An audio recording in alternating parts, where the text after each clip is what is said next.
El Rincón de Aquiles. Pensamiento crítico para cuestionar tus creencias y tratar de entender el mundo un poco mejor. Con David Valero y Sergio San Juan. Puedes conocerles mejor en elrincondeaquiles.com.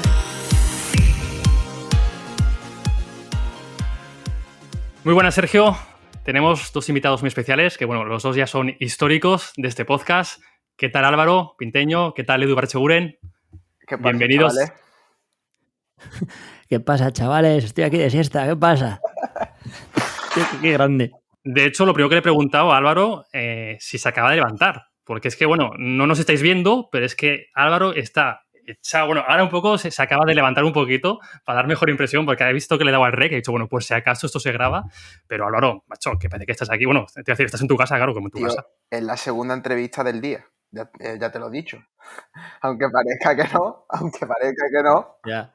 Esto, tío, lo de Álvaro, esto se estudia en los libros de lenguaje corporal, ¿sabes? Lo típico de... lo voy a decir para el que no lo esté viendo, claro. El típico que te pones con los brazos así, en plan, con las manos detrás de la cabeza y los codos arriba, que es como que eres el dueño de la situación y de... El dueño de la sala. Claro, él está aquí como... Me pertenecéis. Habla, plebeyo.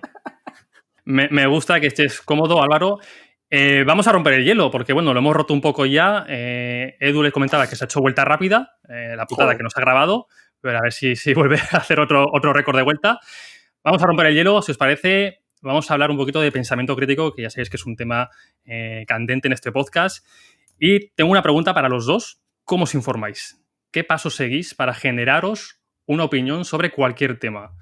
Es que depende del tema, porque hay temas en los que si tú tienes conocimiento determinado sobre un tema, o sea, si tú has pasado una serie de filtros en ese tema, tú ya sabes de dónde recoger la información de calidad. Es decir, yo, por ejemplo, en temas de fitness, entrenamiento y nutrición, te puedo desgranar la paja del trigo con total facilidad y te puedo decir quién es la gente a la que tienes que escuchar y quién no.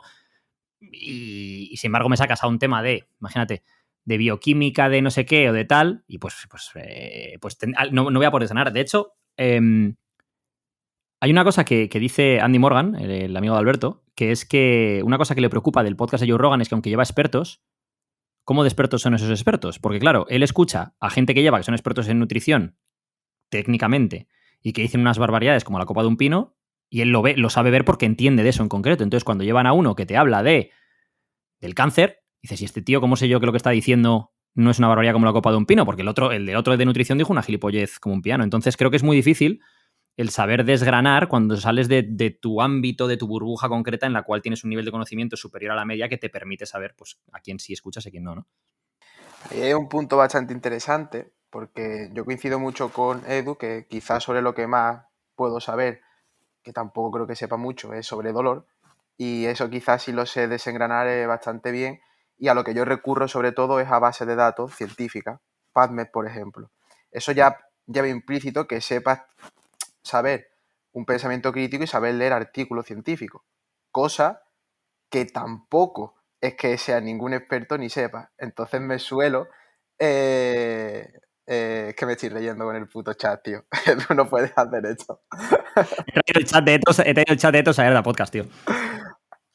La cosa es que yo siempre recurro tanto a base de datos como a preguntar a gente que sí considero que puede saber, y sobre todo leer mucho referencias de referencias de referencias. Es decir, si un libro me lleva a un artículo, ese artículo me lleva a un autor, ese autor me lleva a cuántos artículos ha escrito, ver ahí cuál es la perspectiva mucho más amplia y poder sacar pues una idea como más global. Y no solamente ceñirme a solamente ciencia, también me gusta leer artículos de opinión, también me gusta leer libros, me gusta leer de todo.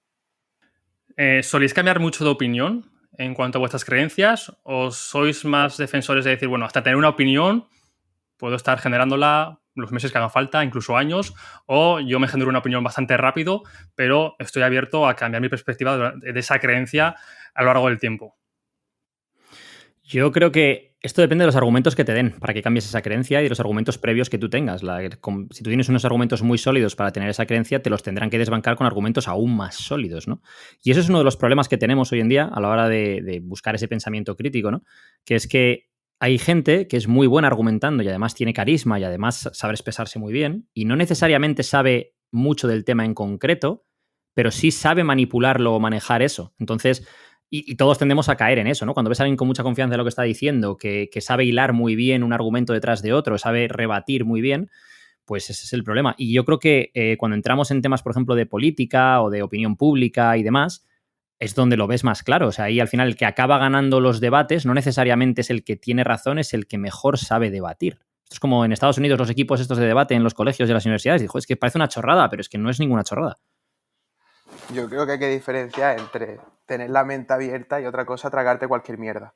Es decir, yo puedo tener la mente abierta para poder escuchar diversidad de opiniones y eso, pero yo tengo bastante claro cuáles son, al menos cuáles son los valores y principios que yo quiero que rijan mi vida, y si el argumento que me da no concuerda mucho con todas esas cosas o lo pone en duda, quizás sí me lo replanteo y ahí quizás sí escucho más, pero si veo que es por puro narcisismo, por puro egoísmo y algún interés de por medio y eso, lo respeto, pero no lo comparto y no. Entonces no suelo cambiar las cosas muy a la tremenda de opinión y eso, pero sí que es verdad que estoy dispuesto a escuchar a todo el mundo. Porque si no, también creo que es un poco de falta de personalidad y de autoestima mucho, porque si al fin y al cabo estás, me junto con Edu y pienso como Edu, me junto con David y ya pienso ya como David, y si me junto con Sergio, pues como Sergio. Al final estoy siendo un hipócrita y no estoy siendo congruente con mis principios y con mis valores, y eso, no sé.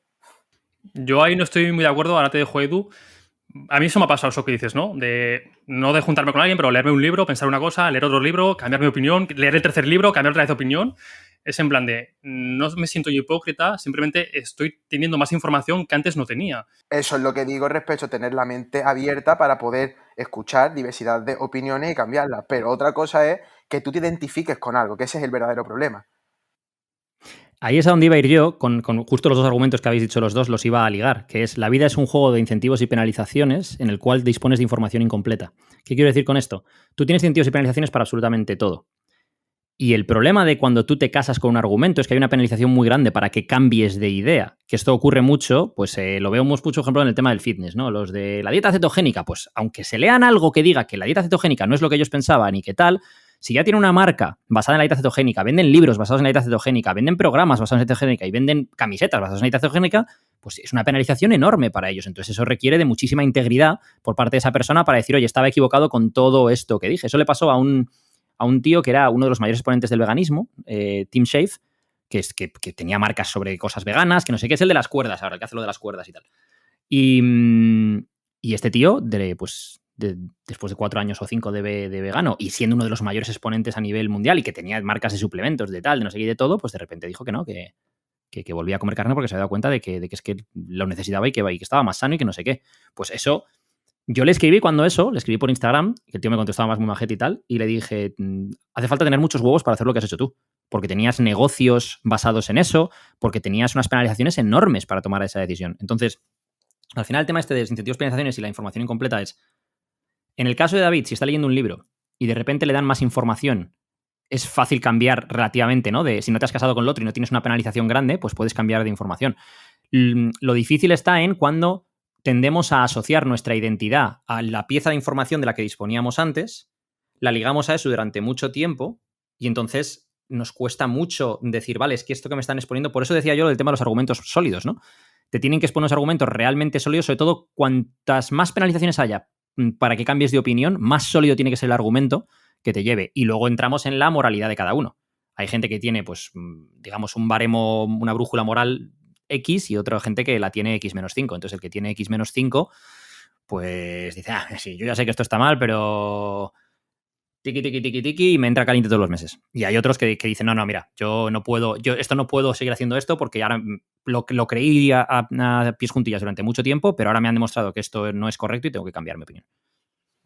Yo quería preguntaros, que lo he hablado, bueno, creo que con el tema de incentivos se ve claro, pero si pensáis que ahora, sobre todo actualmente, como que todas las opiniones valen, ¿no? Todo el mundo sirve. Yo le he visto a la universidad que cualquiera levanta la mano y parece que hay que aplaudirle por participar, aunque lo que diga sea una absoluta chorrada. Es como valoro la participación. Lo importante es intentarlo. Creo que esa es la respuesta, pero ¿por qué no valen todas las opiniones lo mismo?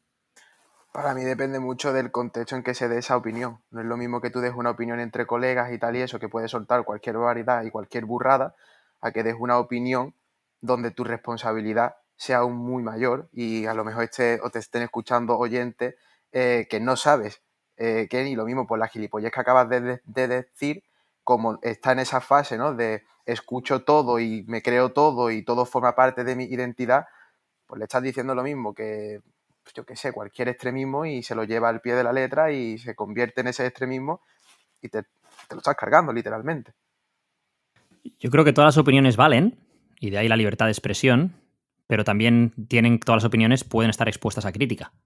Y ese es el problema en el que nos estamos encontrando ahora en la cultura de la cancelación, ¿no? De la que hablábamos antes. Es decir, todo el mundo puede opinar, perfecto, pero si tú opinas, te estás exponiendo a que yo luego critique tu opinión en base a una serie de argumentos. Lo que no vale es tú opinas, pero que nadie te critique, porque estás en tu burbuja de seguridad y no se puede criticar lo que opinas. Pero Y sí que ese es es el gran cierto problema. que yo diferenciaría entre, llámalo si quieres, es una crítica constructiva, pero realmente una cosa es dar tu opinión, o sea, o una crítica constructiva, y otra cosa es un ataque. Y se diferencia muy bien la línea roja que separa el ataque a la crítica constructiva.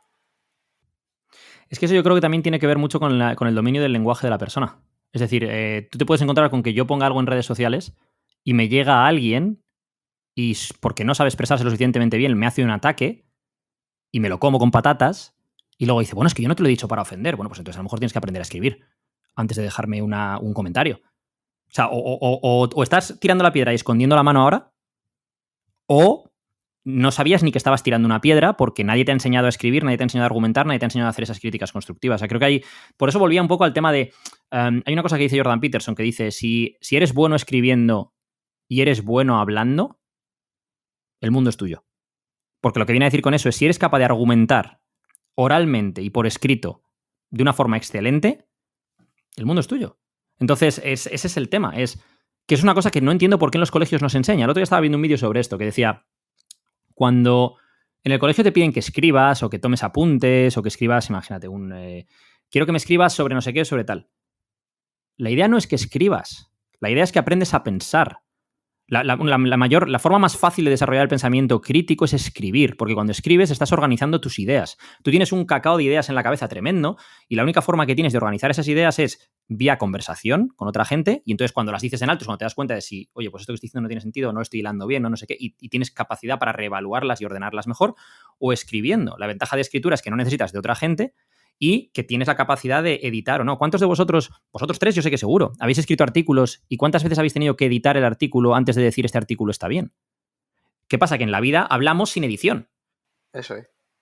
Pero también requiere de experimentación, es decir, tú puedes saber escribir muy bien y poder expresarte y ir corrigiendo esa reescritura, que es lo que te hace que tengas más claridad de ideas y de pensamientos y eso, pero si finalmente no te expones a estar en mejores formas de desacuerdo con otras personas, pues no vas a saber practicar también esa congruencia o esa claridad o esa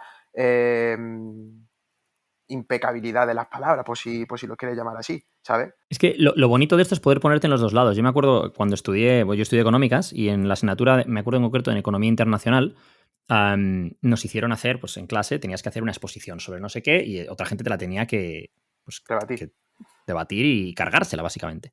Y luego viceversa, ¿no? Y lo hicimos en 2 tandas. Por 2 tandas me refiero, en realidad fueron varias semanas, ¿no? Pero a mí, por ejemplo, me toca argumentar no sé qué en la semana 3 y en la semana 6 el tío que argumentaba lo contrario a lo mío le toca lo mío y a mí me toca lo suyo. Entonces tienes que ponerte en los zapatos de las 2 personas y ahora intenta argumentar por qué lo que dijiste hace 3 semanas no es cierto, por qué hay fallos ahí, por qué hay errores, por qué hay mecanismos en el mercado que nota, y ahora intenta argumentar por qué esto que estás diciendo tú. O sea, por ejemplo, imagínate que nos pusiéramos a debatir entre economía liberal / libertaria, porque en España es un poco es distinto la palabra que se utiliza, y economía keynesiana. O sea, una que es muy intervencionista y otra que aboga por la no intervención. ¿Sabemos cuál es la válida? Yo tengo mi opinión sobre cuál es la válida de entre esas dos a día de hoy, pero hay mucha gente que tiene una opinión contraria.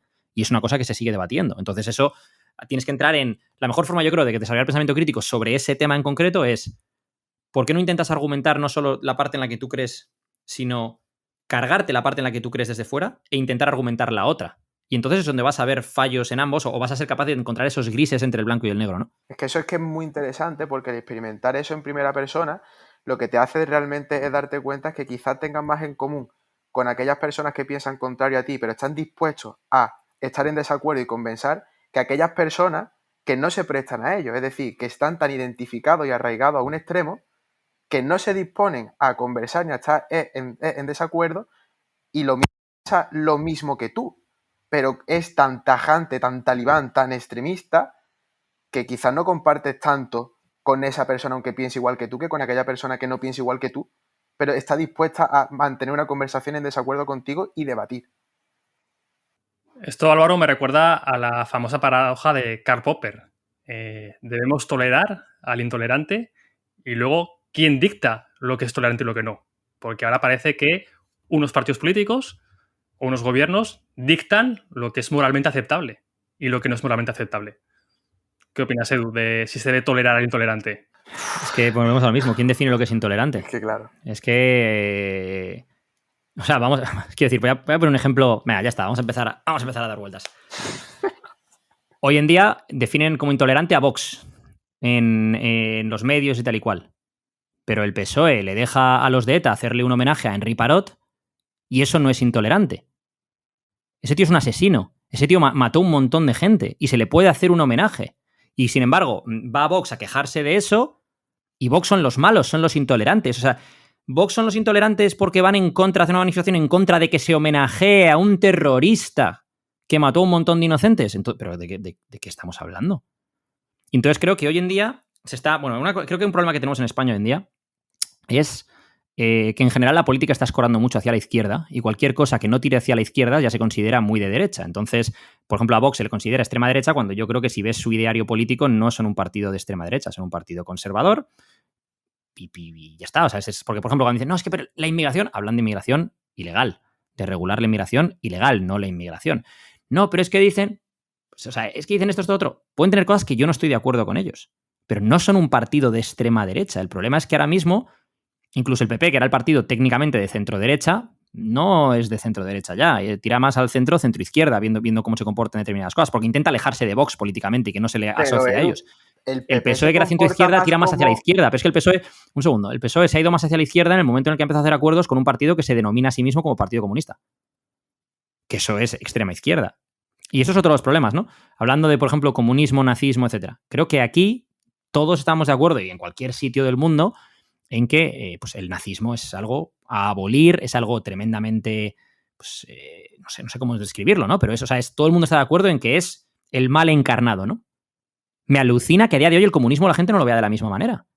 Cuando miras lo que pasó en Rusia, lo que pasó en China, lo que pasó con Pol Pot, o sea, bueno, pero lo que Cuba, o sea, no entiendo, ¿no? Entonces, podemos tener a gente en el gobierno autodenominándose comunistas. Y cuando les preguntan si Cuba es una dictadura, tenemos a ministros del gobierno diciendo, bueno, son terminologías, no me quiero pronunciar sobre esto y tal.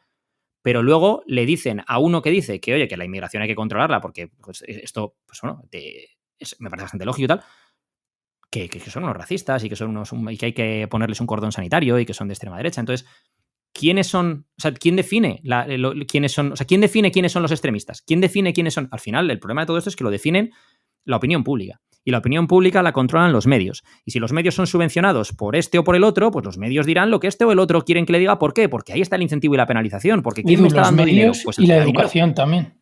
La educación, bueno, es que al igual la controlas desde... Bueno, que es uno de los problemas de Cataluña, entre otras cosas. En el momento en el que se le dieron, en los 90, pues que puedan controlar la educación, pues la historia que han estudiado ellos de España y de Cataluña no es la misma que hemos estudiado, por ejemplo, yo en Madrid. Seguramente no es la misma, porque yo en Madrid, Cataluña nunca fue independiente. El condado de Barcelona pertenecía al Reino de Aragón, punto pelota. Entonces yo no sé dónde han estudiado ellos. Entonces... Pero Edu, por ejemplo, respecto a lo que estabas hablando, ¿no? De la opinión que la definen los medios públicos y la sociedad y todo eso, cuando tú te estabas refiriendo ahora al PP como opinión tuya, ¿no? De que es más centro-izquierda, ¿es porque ya consideras que Vox es la extrema derecha y que como ya en comparación a los ideales que está mostrando Vox y todo eso, para desmarcarse se va escorando hacia centro-izquierda? Porque al final es una opinión y es un juicio. Sí, no. O sea, Vox no es la extrema derecha, es como lo definen. El PP lo que intenta es desmarcarse de Vox y no intenta luchar tanto por los votos o los votantes de Vox como por los del PSOE. Entonces, como intenta luchar con los votantes del PSOE, se acerca más políticamente al PSOE. ¿Por qué? Porque el PSOE y el PP son los partidos mayoritarios. Entonces, hay mucha gente... Las elecciones se ganan por esa gente que una vez vota al PP y otra vez vota al PSOE. Y eso el PP lo sabe. Entonces el PP sabe que está perdiendo una serie de votantes que está yendo hacia Vox, pero su idea es, bueno, pero yo tengo que intentar quitarle votantes al PSOE. Si yo no me acerco a la ideología del PSOE lo suficiente, desmarcándome en algunas cosas, no voy a poder quitarle... O sea, hay una cosa que se estudia en económicas. Esto es difícil de explicar así hablando, pues se explica mucho mejor con... Bueno, me vais a ver con gestos y tal, pero esto lo estudiamos en... ¿Cómo se llamaba la asignatura? No me acuerdo cómo se llama la asignatura, pero básicamente te dicen, tú tienes una playa y si tú quieres poner un chiringuito en la playa y que vaya la máxima gente posible, ¿dónde pones el chiringuito? En el centro de la playa. Pues si lo pongo en una esquina, la gente que está en la otra esquina no va a llegar al centro de la playa, ¿no? Lo pones en el centro. Eso es política. Lo pones en el centro. Vale. Si cuando tú llegas ya hay un chiringuito en el centro, ¿dónde pones tu chiringuito? En el centro pegado al otro. ¿Por qué? Porque si yo lo pongo en la esquina opuesta, el del chiringuito del centro va a coger todo lo que esté hacia su lado, más la mitad de lo que hay entre su lado y el mío, con lo cual yo me quedo el 25% del mercado y el chiringuito del centro se queda el 75%. Entonces, ¿qué es lo que hago? Pongo el chiringuito justo pegado al suyo, de forma que yo cojo todo lo que hay desde mi lado hasta el fondo y él coge todo lo que hay desde su lado hasta el fondo. Y lo del centro nos pegamos un poco ahí entre medias. Esto es lo que ocurre en política y este es el motivo por el cual también muchas veces vemos, de repente ves un Burger King al lado de un McDonald's y dices, ¿pero por qué hay un Burger King al lado de un McDonald's? Porque es la misma idea. Están mirando cómo puedo en esta zona coger más cuota de clientes y en este caso de votantes. Entonces, ¿qué ocurre? En el momento en el que empiezan a aparecer otros partidos, otros chiringuitos, eso hace que se empiecen a mover los otros. Cuando el chiringuito de Podemos se sitúa mucho más hacia la izquierda y le empieza a quitar determinados votantes al chiringuito del PSOE, el del PSOE dice, pues me voy a mover un poco más para acá. Cuando aparece el chiringuito de Vox un poco aquí, entonces el PP ahora mismo está intentando ajustarse. Yo ahora mismo lo que le veo al PP, personalmente, es falta de identidad. Creo que no tienen claro quiénes son en todo esto. Pero es que eso es lo que o sea, que creo que se enlaza muy bien con cómo se ha empezado el podcast, ¿no? Que ¿dónde queda la integridad de la persona? Es decir, ¿cómo puede ser que Pedro Sánchez te cuente blanco, blanco, blanco, blanco, blanco y cuando está gobernando te hace negro, negro, negro, negro? Y digo Pedro Sánchez como te digo Pablo Casado, como te digo cualquier gobernante. Es que lo de Pedro Sánchez es que está hasta ese vídeo del tío, creo que no sé si era con Jordi Évole en el coche. O sea, hay un vídeo de él que todo lo que dijo que no iba a hacer, todo lo ha hecho. Yo creo que Edu ha dado en la clave y son los incentivos. O sea, al final tiene incentivos para gobernar los próximos años. Si eso pasa por pactar con Podemos o con los de Cataluña, con quien sea, pues pacta. Pero yo asociándolo con la primera parte, cuando me decía, ¿hasta qué punto cambias tú de opinión? Hostia, yo como integridad como persona, a mí me daría vergüenza estar en la posición en la que está Pedro Sánchez, por ejemplo. Pero es que a lo mejor tú tienes mucha más integridad moral que él, lo que hablamos de integridad X o X-5, X-10, y además no eres consciente de los incentivos y penalizaciones que tiene él. El incentivo es ser el presidente de España, o sea, el presidente del país, y la penalización es pasar de eso a ser completamente redundante y desaparecer de política, porque no pasas de ser el presidente del gobierno a ser, o sea, de presidente del gobierno te vas a tu casa. Bueno, a tu casa, muchos se van a Telefónica o se van a otros sitios. Pero la cosa ¿entiendes lo que quiero decir? Sí, para este tío, los incentivos y penalizaciones son enormes. Pero el incentivo realmente que cobre un presidente de España, el sueldo, me parece una puta mierda para la responsabilidad que tiene. O sea, está claro que tiene que haber ahí algo más. No es el sueldo, es la cuota de poder y el sueldo ya lo cogerá de otro sitio cuando se vaya de ahí. O sea, es la cuota de poder. Que realmente tiene que haber cosas que después nos quejamos, ¿no? O sea, yo no me creo que en España, por ejemplo, haya la tasa de parado que hay y esté la cosa como está. Realmente nadie está cobrando aquí en B ni está haciéndote cobro la ayuda. Yo creo que no hay tanto paro como hay. Y sinceramente, en Andalucía no hay tanto paro como se dice. O al menos en mi contexto, en mi comunidad donde yo me meto, tengo infinidad de pacientes, infinidad de gente conocida que le encanta vivir del cuento y aparte cobran B. Y eso es con lo que yo no estoy de acuerdo, yo por mi ética, por mi moral y eso, en cuanto a que no es congruente con la persona. No se puede ser así de hipócrita. A mí me parece un tema complicado y creo que al final si no te dan, volvemos al tema de incentivos, si los incentivos para defraudar son mayores a las penalizaciones que tienes por no defraudar, posiblemente acabes pues haciendo cosas en B. O sea, yo creo que todo el mundo aquí conoce gente que ha hecho cosas en B, que si un obrero, que si alguien que te ayuda con algo, que si no sé qué. ¿Por qué? Porque no tienes incentivos para decir, oye, voy a tributar impuestos por esto. ¿Por qué? Porque te sale más rentable hacerlo por tu cuenta y listo. Pero, tío, yo no creo que todo sea el dinero. Que evidentemente está claro que como determinante social eso es fundamental. le estamos dando demasiada responsabilidad al político y le estamos quitando toda la responsabilidad a la población.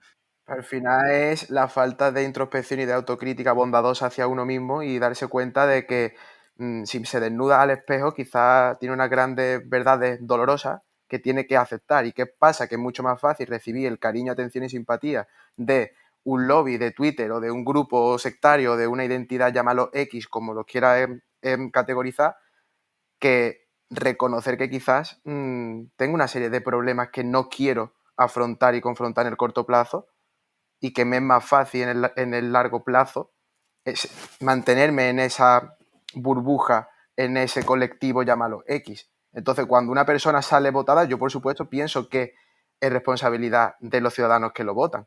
Pero claro, ahora ponle tú a que todo el mundo tenga el pensamiento crítico ideal. Es que eso también es utópico, porque tienes que... Si se hubiera censurado a Adolf Hitler, ¿se hubiese solucionado todo? ¿O simplemente se hubiese postergado hasta que hubiese salido otro parecido? Y hubiese pasado lo mismo, pero en vez de Adolf Hitler se hubiera llamado pues, Rudolf, lo que sea. Stalin, por ejemplo. Stalin, por ejemplo, sí, o cualquier otro. Y en el futuro saldrán más, posiblemente.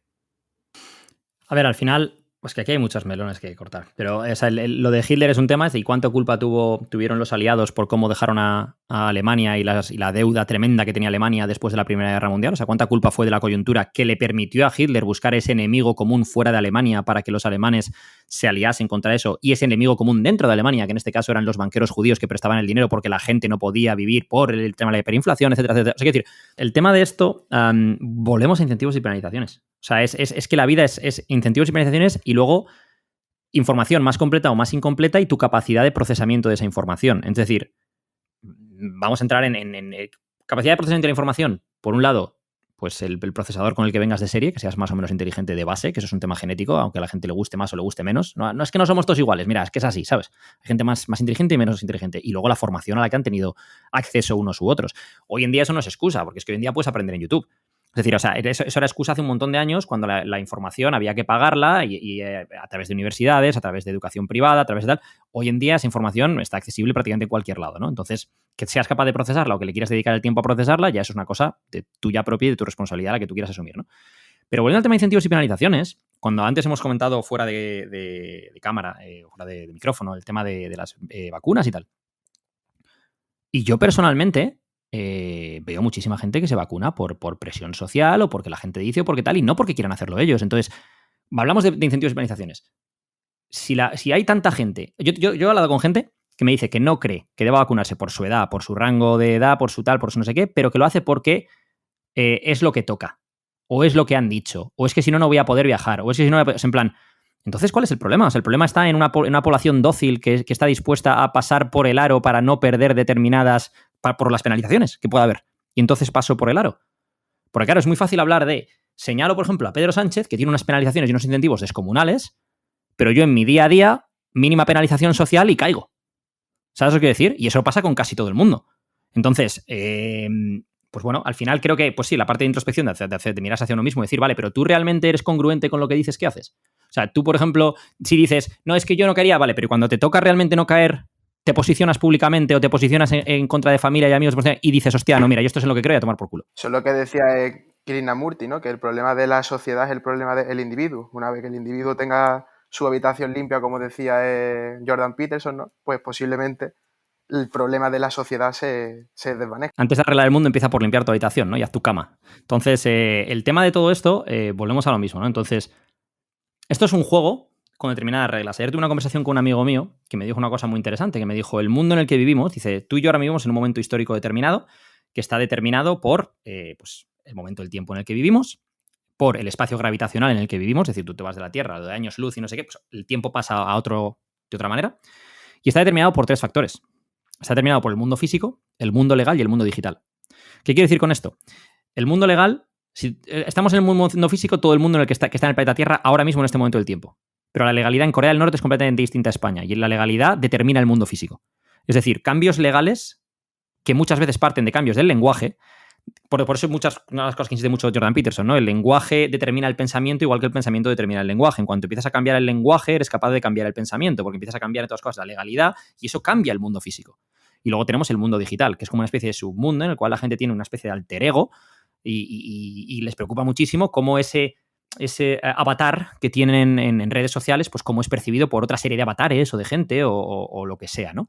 En lugar de preocuparse de vivir su propia vida y de cómo son ellos en realidad y para consigo mismos cuando se miran al espejo y tal, pues es los palmeros o no los palmeros, o los haters o no los haters, y sus decisiones las toman en base a esos incentivos y penalizaciones generados en el mundo digital. Es decir, ¿puedo decir esto en alto o me va a llover críticas si lo digo?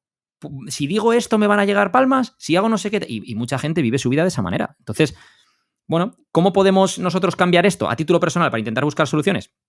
Es complicado porque lo que hay que cambiar son las reglas del juego. Las reglas del juego, ¿cuáles son las reglas del juego? Está por un lado el tema de la legalidad, que por eso es tan preocupante cuando hacen cambios de lenguaje o quieren hacer cambios legales y demás. Y luego está, por otro lado, pues el tema de la opinión pública. La opinión pública, la ventaja que tenemos a día de hoy respecto a otras generaciones es que podemos influir en ella a través de podcasts como este, a través de redes sociales, a través de...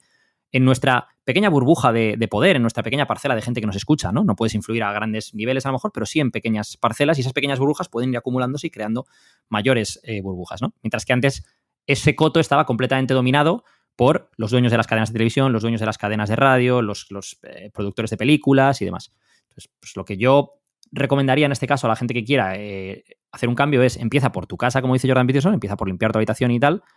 Y cuando limpies tu habitación, empieza por decirle a la gente que has limpiado tu habitación y cómo la has limpiado. O sea, empieza por verbalizar en público las cosas que, aunque puedan tener penalizaciones en el momento, son las cosas en las que crees. Porque hay mucha gente que no se atreve a exponer en redes sociales su visión sobre esto o sobre lo otro por la crítica. Y eso lo que genera es que tú creas que todo el mundo piensa de una manera solo porque los únicos que están dispuestos a verbalizar lo que piensan son aquellos que no tienen penalizaciones. Los que tienen penalizaciones no se atreven a verbalizar lo que piensan, das por hecho que entonces no piensan eso, sino que piensan lo que todos los demás. Y así seguimos con la bola. Volviendo al tema de la Alemania nazi, ¿no? Mucha gente seguramente no apoyaba lo que estaba ocurriendo, pero no lo apoyaba, me refiero a nivel moral o cuando lo discutía en su casa, pero no se atrevían a decirlo. Entonces tú asumías que tus vecinos, que tus primos, que no sé qué, que todo el mundo estaba en la misma onda. ¿Qué vas a hacer? Es que la penalización era la muerte. Cuando más grande es la penalización, mejor vas a controlar al ciudadano. Y el problema de esto es, estas líneas se van cruzando poquito a poco. Y cuando te quieres dar cuenta, has cruzado a 7 u 8 líneas. Eso es lo que ocurrió con el nazismo. A Hitler le votaron, Hitler fue elegido, Hitler nos impuso. Pero si empiezas a cruzar líneas poquito a poco... Esto me recordaba, no sé quién de vosotros ha dicho antes, creo que ha sido David, lo de que una alumna en una llamada de Zoom montó un pollo porque le llamaron alumna en vez de alumne. O sea, cuando pasa eso, y ya te das cuenta de que ya se han pasado varias líneas, en general, sobre muchas cosas, para que se llegue a eso y eso se pueda considerar normal. Es que al final te van metiendo la puntita hasta que se normaliza y te la meten doblar, literalmente. Por ejemplo, véase el gasto de la luz. Ya se está normalizando que la luz esté alta. Ahora bien... Y cortinas de humo. Ahora Puigdemont, ahora no sé qué, ahora no sé cuántos. Manifiéstate por cualquier cosa, pero no te manifiestes porque hay gente que literalmente en mi manzana están cerrando negocios porque no les sale rentable tener el negocio abierto porque no se pueden pagar la luz. Eso no. Pero mira, Álvaro, has abierto también un melón interesante. ¿Qué hacemos, vale? La población, porque yo estoy muy de acuerdo en que la mejor forma de cambiar el mundo es limpiar tu habitación, cambiarte a ti mismo, y si todos cambiamos, el mundo cambia automáticamente. Pero cuando hay un problema, por ejemplo, como que ha subido la luz, ¿no? Que es un problema que nos puede afectar a muchas personas, a un país incluso entero, ¿qué haces? Porque si al final tú te encierras en tu habitación, no, es que a mí, aunque suba la luz, a mí no me afecta porque yo la puedo seguir pagando. ¿Ahí qué hacemos? ¿Somos egoístas? ¿Somos epicúreos? ¿Y a la política que le jodan? ¿O nos manchamos las manos? Porque recordemos que si ahora tenemos una jornada laboral de 8 horas es porque hace unas cuantas décadas hubo muchas manifestaciones y se consiguieron todas esas ventajas que tenemos hoy en día. Y eso hizo la gente y se jugó la vida. Y mucha gente no es que se jugara la vida, es que literalmente murió en esas manifestaciones. Porque no era como ahora que te meten un porrazo y ya está. No, es que te pegaban un tiro.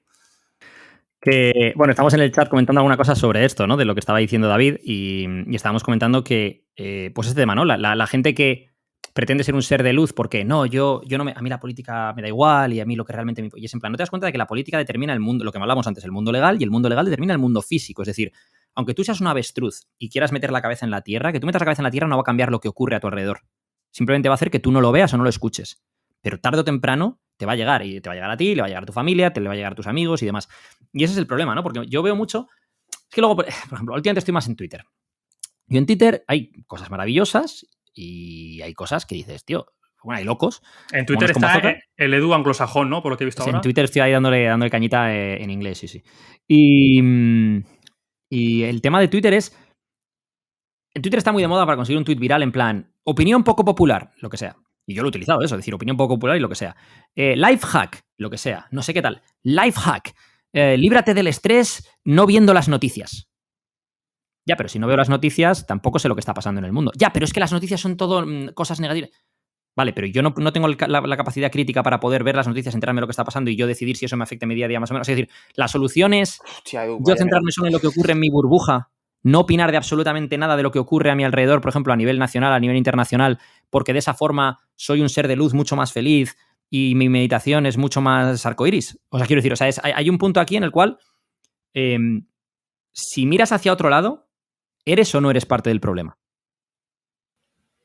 Yo aquí tengo que decir que también estar al día de la política tiene un coste de oportunidad. O sea, a lo mejor no puedes estar pues construyéndote tus ideas o aprendiendo a pensar mejor o dedicando tiempo a escribir o entrenar porque tienes que estar al día de la política. Yo creo que lo que dice Edu es que ¿de qué te sirve que tú te estés construyendo si un día desaccionan a tus padres porque, pues, X motivo y tú no has estado pendiente de enterarte de qué está pasando en tu país y enterarte cómo te estaba afectando o cómo te puede afectar. Entonces, vale, ¿de qué sirve que tú hayas leído 100 libros y hayas hecho 4 carreras y estés cobrando 10.000 euros al mes si luego te vas a comer las hostias de golpe y no vas a saber ni por dónde te han venido? Y otro punto. Lo que acaba de decir Sergio es un poco el blanco o el negro. ¿O qué pasa? ¿Que si me entero de lo que pasa en política no puedo entrenar, no puedo tener un negocio, no puedo leer, no puedo hacer otras cosas? O sea, quiero decir, No, pero que tengo tiene un coste de 24 horas al oportunidad. día. Sí, pero tiene un coste de oportunidad. Yo puedo dedicarle 20 minutos al día a enterarme de lo que está ocurriendo o hacer, por ejemplo, como hacen grandes CEOs que le dedican 1 hora por la mañana a leerse todos los periódicos para ver las noticias más importantes a nivel nacional y a nivel global y le dedican 1 hora a eso y el resto del día son gente súper productiva. ¿Quién era es decir, el CEO este famoso que decía que se compraba los 8 o 9 periódicos más famosos de Estados Unidos y se los leía por la mañana? Warren ¿no? Buffett.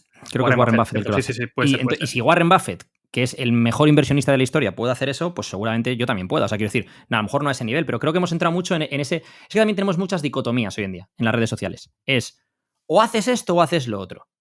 O le dedico tiempo a comer bien y a hacer deporte y a mi persona, o estoy al día de lo que ocurre en el mundo. Y siempre, joder, pues no se puede hacer las dos cosas. O sea, no te lo digo como crítica, Sergio, lo digo porque es lo que me encuentro constantemente en redes, tío. O sea, es en plan, en redes, ¿por qué? Porque si tú quieres viralizar contenido, es muy fácil realmente hacerlo.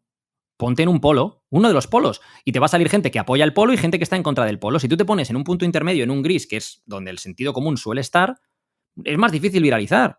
Porque claro, eso no polariza, eso no genera comentarios. Mira, puse un tuit hace poco, luego le di contexto por debajo, ¿vale? Puse un tuit hace poco, 5.000 me gustas, no sé qué, cuando mi cuenta la sigue, pues Peter, su madre y mi abuela. O sea, quiero decir... El del alcohol, ¿no? El que yo te comenté con el de... Con el de McGregor. Y claro, ¿qué pasa? Que en el alcohol comentas que... dije, opinión poco popular, tal. Es mucho más común que te arrepientas de haber bebido el día anterior que no hayas bebido y te arrepientas de no haberlo hecho.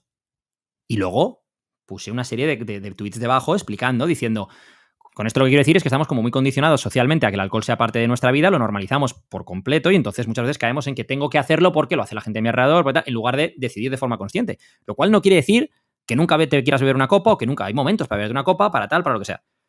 Pero claro, el primer tweet, que es el clickbait, genera, pues te llegan los antiguos alcohólicos anónimos y abstemios y no sé qué, y eres pues el puto amo, y te llega la gente que cree que les estás haciendo un ataque personal porque ellos beben los fines de semana y te empiezan a decir de todo, porque pues yo no sé qué, pues será porque eres un enfermo y no eres capaz de controlar lo que bebes, porque yo bebo y soy un tío de puta madre. Pues, fantástico, no te conozco de nada. O sea, quiero decir, pero volvemos a eso, opiniones polarizadas, blanco o negro, te van a generar mucho más bombo, y entonces, ¿qué ocurre? Incentivos y penalizaciones de los que hablamos antes.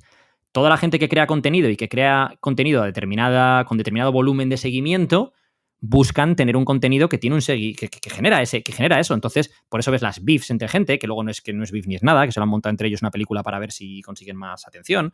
Ves gente que polariza contenido y pone, yo qué sé, clickbaits en todo, porque eso le va a traer mucha más atención y muchos más ojos. Entonces, y lo sigues promoviendo.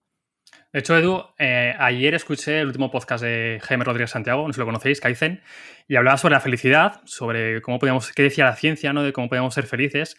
Y había unos cuantos estudios que dicen que hace 30 o 40 años la gente de media era más feliz que ahora. Y eso que ahora tenemos móviles, internet, cochazos, o sea, tenemos como muchas más ventajas y se supone que debemos ser más felices, ¿no? ¿por qué cada vez somos más infelices? ¿Por qué cada vez la tasa de ansiedad y depresión no para de subir y cada vez en gente más joven cuando se supone que lo tenemos todo? Pero cada vez tenemos una mente más y más débil y nos ofendemos por todo y, como tú dices, lo polarizamos todo. ¿Cuál es el origen? Tenemos el concepto de pobreza, en economía está el concepto de pobreza absoluta y el de pobreza relativa. Pobreza absoluta se refiere a cuánto dinero tienes para poder vivir técnicamente, o sea, vivir. Pobreza relativa es cuánto tienes comparado con tu vecino. Tu vecino antes era tu vecino del cuarto, el del quinto, que era gente más o menos que tenía el mismo entorno que tú, más o menos un trabajo parecido, lo que sea. Ahora te metes en redes sociales y tu vecino es un tío de Las Vegas con un Lamborghini y 7 tías en pelotas sentadas encima del Lamborghini. O sea, es decir, las redes sociales abren el que seas capaz de ver todo lo que hay en el mundo y te montes una película de lo que otra gente tiene y tú no tienes, o de lo que podrías llegar a tener. O sea, es decir, todos crecemos desde que somos pequeños un poco como queriendo llegar a ser un deportista de élite o un actor famoso o alguna cosa del estilo, es lo que la gente quiere ser cuando son pequeño. Luego empiezas a crecer más y ya dices, no, lo que quiero hacer es, imagínate, quiero ser arquitecto, quiero ser ingeniero, quiero ser médico, quiero ser enfermero, quiero ser otra serie de cosas porque te motiva eso en concreto el día a día, ayudar a la gente, lo que sea, ¿no? Pero te encuentras con que es que hay peña, tío, y dices, este tío hace YouTube y gana 2 millones de pavos al año jugando videojuegos. Entonces mi vida es una mierda, porque claro, si la comparo con este pavo que gana, y ni siquiera sabes cómo es su vida, solo sabes que el tío gana una pasta jugando videojuegos. Entonces yo creo que eso es uno de los problemas. Otros problemas es con el tema de pobreza relativa y absoluta, la absoluta pobreza intelectual que hay a día de hoy. O sea, eso creo que es otro de los problemas. Y luego al final el tema de la cultura del materialismo que se ha maximizado tremendamente en los últimos años, sobre todo, de nuevo, más aún a través de redes sociales. Hay mucha gente que son influencers que no aportan absolutamente nada de valor. La gente les sigue solo para ver la ropa que lleva, para ver si me compro la misma ropa porque me quiero parecer a esa persona. O para comprarme el mismo coche o el mismo reloj. Y literalmente son gentes que sus cuentas son fotos de modelos. Son como modelos y tienen 1 millón de seguidores. O 2.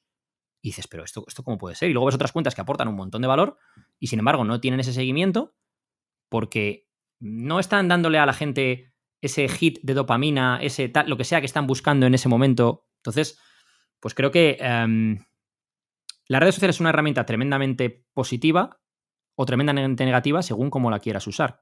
Es decir, es como el dinero, ¿no? Es decir, el dinero no es bueno ni malo. Es el que usa el dinero el que decide hacer el bien o el mal con él. Y las redes sociales es lo mismo, pero la gente de forma subconsciente lo utiliza para mejorarse a sí mismos, para hacer buenas conexiones, para aprender de gente top, para lo que sea, o lo utiliza para generarse a sí mismo ansiedad, depresión, comparaciones poco realistas con otra gente y demás. Que yo iba a decir la parte de valor, o sea, estoy de acuerdo contigo, pero creo que es subjetivo y creo que estamos muy sesgados por el entorno. O sea, creo que a lo mejor a ti ver modelos no te aporta, a mí tampoco, y seguimos a cuentas más en Instagram pues para informarnos, para ver cosas, pero a otra gente se mete a Instagram a olvidarse de su vida y a ver cuerpos perfectos y a ver gente de fiesta, y para ellos eso es valor. Entonces creo aquí que el valor puede ser muy subjetivo. O sea, pero que para ellos sea valor quiere decir que es valor. O sea, lo que importa al final es cómo les afecta a su día a día, a sus decisiones. Yo creo que el valor no se puede medir objetivamente. Pienso que depende mucho de la persona. O sea, tú puedes valorar unas cosas que yo no valoro. Yo creo que se puede medir objetivamente, pero no bajo el mismo criterio para todo el mundo. Pero lo que se puede medir objetivamente es el tiempo que tú pasas en redes sociales te hace mejorar, te hace empeorar, te hace sentirte mejor contigo mismo, te hace sentirte peor contigo. Tú imagínate que yo paso 1 hora viendo lo que sea en redes sociales y en ese momento me entretiene, pero luego me hace sentir como la mierda. Entonces, lo que puedo medir objetivamente es cuál es el resultado neto de eso. El resultado aquí ha sido positivo o negativo para mí. Que haya cosas que para mí sean positivas y para ti negativas o viceversa, eso claro que es así, o sea, eso son baremos distintos. Pero sí que creo, o sea, yo no creo en solo tienes que ver cosas de valor, de lo que yo considero valor, porque si no pierdes el tiempo. Como si quieres ver Love Island, tío, yo qué sé, o sea, y quieres dedicar media hora porque para ti eso es meditación, en el sentido de no pienso nada, solo veo a gente haciendo el tonto, perfecto, fantástico. Si eso, a mí de vez en cuando me gusta jugar a la Play también y le dedico media hora a jugar al NBA 2K o 1 hora y ya ves tú, o sea, ¿qué me aporta eso en mi vida? Pero en ese momento lo que quiero es desconectar, ¿no? Pero sí que creo que deberíamos de poder hacer cada uno ese ejercicio y decir, vale, he estado jugando 1 hora a la Play. Después de esa hora, ¿cómo me siento? Y esa hora, el coste de oportunidad que decías tú, ¿no? ¿Qué podía haber estado haciendo en esa hora? Podía haber estado trabajando, a lo mejor en ese momento no quería trabajar porque lo que quería era desconectar, podía haber estado leyendo, podía haber estado haciendo deporte, podía estar haciendo una llamada con alguien mientras doy un paseo, podía haber hecho lo que sea, ¿no? Que no es ni mejor ni peor, es conscientemente ver si a mí me compensa o no. Yo creo que la mayoría de la gente simplemente va pues, a ciegas por la vida con las redes sociales y con todo en general. Van tomando decisiones como autómatas porque el resto de su entorno lo hace. Y no toman decisiones, de hecho, o sea, van haciendo cosas como autómatas y no se paran a pensar en el impacto que eso tiene a corto, medio y largo plazo. A todo esto que habéis dicho tú, Edu y Sergio, añadiría la parte de adaptación hedónica. Damos por hecho cosas como el aire acondicionado, como el agua caliente, no somos conscientes de que vivimos mejor que los reyes que hace 500 años. Bueno, 500 años, no hace falta que me vaya tan atrás. Vivimos mucho mejor. El dormir en un colchón de viscoelástica, el tener aire acondicionado, agua caliente, nevera. O sea, es que vivimos como auténticos reyes y lo damos por hecho. Entonces yo creo que también esa infelicidad es que enseguida nos acostumbramos a todo lo que tenemos y siempre queremos más y más y más y más. Y nos acostumbramos, o sea, absolutamente de acuerdo con la adaptación hedónica y lo ligaría a lo que he dicho antes de la pobreza relativa. Pero luego ya lo comparas con lo que tiene tu vecino, o lo que tiene no sé quién, o lo que tiene no sé cuántos. Porque ya no es... O sea, por ejemplo, la reina de Inglaterra, en los años 80, pues probablemente su coche, aunque fuera un Rolls, pues sería peor que el que a día de hoy tiene un Alpine. O sea, quiero decir, pero ese coche era peor que el Alpine de a día de hoy. O sea, a lo mejor el motor no, pero o sea, las prestaciones, ¿no? Y no sé si os acordáis de la peli de Wall Street de 1986, 86-87, no me acuerdo, el teléfono móvil que tenía Michael Douglas, que era pues del tamaño de 2 cabezas. Y a día de hoy cualquiera tiene un teléfono móvil que es un ordenador súper potente además y que tal y que no sé qué, ¿no? Pero lo comparan con, si tienes un iPhone 11, ¿por qué no tienes el 13? Si tienes un... Pero, ¿qué cojones, Edu? Tú te acordarás el del Emule o del Ares, que tardabas días en descargarte una película y ahora, como se te va a internet 3 segundos, te pones nervioso. 3 segundos. Y antes vamos una semana y suerte ibas con miedo al abrir el archivo que no te apareciese un culo así de abierto porque a saber qué te encontrabas en esos archivos. O sea, y ahora enseguida ya nos hemos adaptado a lo que tenemos y queremos más, más, más y más. Esto lo decía, te dejo ahora, Álvaro, ¿cómo se llama este del póker que ahora está con el tema de la marihuana? El americano, Dan Bilzerian, ¿puede ¿Dan ser? Bilzerian? Sí. Bueno, eso en un podcast que hizo, le preguntaban, ¿no? Y el tío, una de las cosas que comentó fue que el problema que tiene ser él es que nada es suficiente ya. Eso es. Dice, yo tengo un chef conmigo las 24 horas del día. Dice, yo voy a los mejores restaurantes del mundo y no me llama la atención. Dice, yo estoy acostumbrado a dormir en suites con piscina, en una terraza de tal, de no sé qué. Entonces, me llevas a una habitación de hotel que para la mayoría de la gente sería un 9/10 y para mí es un 4/10. A mí me dio lástima, de verdad, sí, escucharle. Estoy acostumbrado a... Dice, tengo un helicóptero, tengo un avión privado, tengo Ferraris, tengo Lamborghinis. O sea, a mí ahora mismo me das un M4... Además, creo que puso ese ejemplo. Creo que dijo algo así como un M3 y un M4. Dijo, si con 18 años me hubieran dado un M3 y un M4, hubiera sido el chico más feliz del mundo, hubiera sido mi 10/10, ese era el coche de mis sueños. Dice, ahora mismo me das un M4 y es un 4/10. Porque tengo Ferraris, tengo Lamborghinis, tengo no sé qué. Entonces, claro, dices, es que eso es lo... O sea, ¿quién es más feliz? ¿El que más tiene o el que menos necesita? Hombre, yo creo que el que menos necesita. Pero... Claramente, ¿no? Que, por cierto, eso yo lo he comentado alguna vez en mi Instagram. Eso no quiere decir que no tengas cosas. Porque la gente, volvemos al tema de blanco o negro, ¿no? La gente entra ya ahí también en como el tema con el tema del estoicismo y tal, ¿no? De la incomodidad. No, pues duerme en el suelo. A ver, quiero decir, si tengo una cama voy a dormir en la cama. Si me toca alguna vez dormir en el suelo, pues dormiré en el suelo porque me toca, ¿sabes? Pero no tengo por qué forzarme a dormir en el suelo para demostrarle nada a nadie ni a mí mismo. O sea, quiero decir, y lo mismo, ¿no? Es en plan que no necesite tener yo qué sé, imagínate, que no necesite tener una buena tele. No quiere decir que vaya a tener en mi casa una tele de los años 70 pequeña en blanco y negro y con 2 canales. Pero Edu, es decir, duerme en el suelo y di por redes sociales que has dormido en el suelo. Claro, que si no cuenta. Que si no cuenta. Eso No, lo sabemos todos. Claro, pero si duermes en el suelo, luego échate con agua fría, porque es decir, claro. o sea, y tienes que ir, todo tiene que ir, y come alubias. O sea, todo tiene, porque si duermes en el suelo, te duchas con agua fría, pero luego te comes un chuletón de puta madre, pues tío, estás fallando. Y subir todos los pasos, eso es importante. Todo. Yo ya no sé ya ni por dónde unirme a la conversación. Te has quedado en Hitler, creo, te has quedado, Álvaro. Porque vamos a ver. La pregunta era, ¿a qué se debe la infelicidad? Primero, ¿qué es la felicidad y cómo la define cada uno? Yo creo que al final es un ejercicio que deberíamos de hacer todos, no sé si no hemos planteado alguna vez, si hemos pensado que ni siquiera nosotros mismos hemos decidido en la familia en la que nacemos. Por lo tanto, la oportunidad que vamos a tener a hacer determinadas cosas y lo que nos va a condicionar es muchísimo. Ni siquiera decidimos el nombre que nos ponen, cosa que después cuando eres mayor de edad sí que te lo puedes cambiar. ¿Qué es lo que sucede? Que crecemos en una cultura, cada uno diferente, aunque sea España, ¿vale? Que va a estar influenciada por su familia, donde te va a decir qué es correcto, qué no es correcto, qué es bueno, qué es malo. Y quizás no estamos de acuerdo con ello, que por eso muchos niños son hoy día vistos como es que es muy nervioso, es que tiene un TDAH, porque esos actos de rebeldía por decir que no está de acuerdo no son suficientes. Y a ese niño ya se le empieza a decir cómo se tiene que comportar, cuáles son las creencias que tienes que tener y cuáles son los ideales. Al final tú te creas un ideal de Edu Barrecheguren X, Sergio X, David X, y te empiezas a convertir en un pollo sin cabeza porque te han dicho que es bueno y que es malo. Y ese acto de rebeldía creo que te va a conllevar a poder ser más feliz en el futuro, aunque es muy duro y es muy doloroso pasar por ese proceso. Porque muchas veces tienes que mantener conversaciones muy incómodas con seres queridos tuyos, con familiares, con amigos, o incluso exponerte en redes sociales a estar en desacuerdo con otras personas, si tú lo consideras así.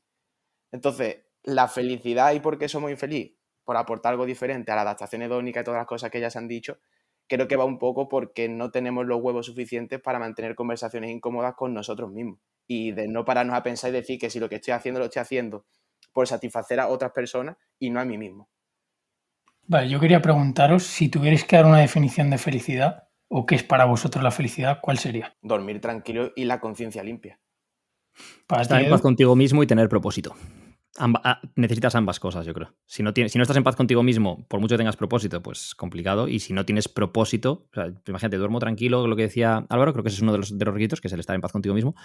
Pero si luego me levanto y no tengo nada en lo que aprovechar mi tiempo, que realmente me motive, que me apasione y tal, pues tenemos un problema, ¿no? Respecto a lo que ha dicho Álvaro, hay una cosa que me ha gustado mucho y al final creo que gran parte de esa infelicidad proviene de luchar ya no con las expectativas que tienen los demás de ti, sino que los demás te han implantado en tu sistema operativo desde que eres pequeño y que ya empiezan a formar parte de quién eres tú, ¿no? De tu identidad. Es decir, si tú, por ejemplo, de pequeño, yo qué sé, pues eres muy buen deportista, muy buen estudiante o lo que sea, y entonces hay unas expectativas muy altas sobre ti y tú ya generas el que tú tienes que ser una persona que rinda a nivel muy alto en lo que sea que estás haciendo. Y esa expectativa ya te has generado tú para ti y creces con ello sin saber que ha sido algo que a lo mejor te han implantado cuando tenías 5 o 6 años o 7 u 8 y ya vives con eso el resto de tu vida y ya no eres feliz haciéndolo suficiente, sino que tu suficiente es lo que para otra gente es excelente. Y eso se aplica a muchas áreas de la vida, ¿no? Creo que hay que diferenciar entre tener unos estándares altos y ser esclavo de tus estándares. Y creo que eso es un problema que mucha gente tiene en diversas facetas de su vida. ¿Y dónde está la línea, Edu, para ti? O sea, ¿en qué momento pasas a ser esclavo de tus estándares o cómo lo ves tú? En el momento en el que te está afectando a esa tranquilidad de la que hablábamos, ¿no? En el momento en el que ya no estás tranquilo contigo mismo, imagínate, si no consigo hacer press de banca con no sé cuánto, si no tengo estos pectorales, si no gano tanto dinero, si no tengo mi propio negocio, hago no sé qué, si mi podcast no sé cuántos, si no soy...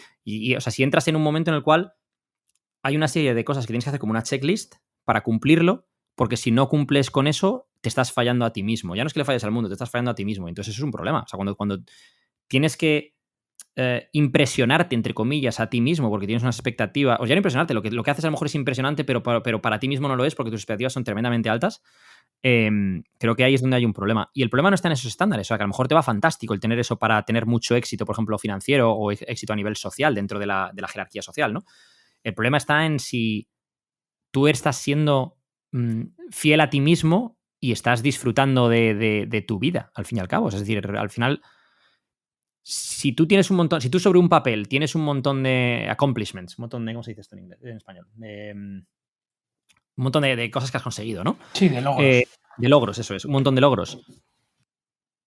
¿Pero no eres feliz con ellos? ¿Cuál es el punto de todo esto, ¿no? Y esto creo que también entra mucho en las etiquetas, ¿no? Las expectativas creo que forman parte de etiquetas. Por eso yo no soy nada fan. El tema del estoicismo ahora, por ejemplo. A mí no que nadie me defina como estoico. Yo no soy estoico.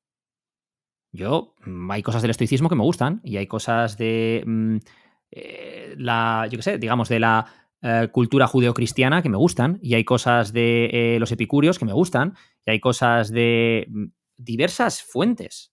Y no entro en la etiqueta de soy estoico porque algo en lo que... Para empezar, porque no creo que nadie se pueda autodefinir como estoico. Es decir, de hecho, solo tú sabes realmente si lo eres o no en función de cómo tú en tu cabeza estás asimilando determinadas cosas en tu vida, no en función de lo que se ve desde fuera. Pero segundo, creo que es un error entrar en definirte como una etiqueta dentro de una corriente filosófica o ideológica determinada, casarte con esa identidad.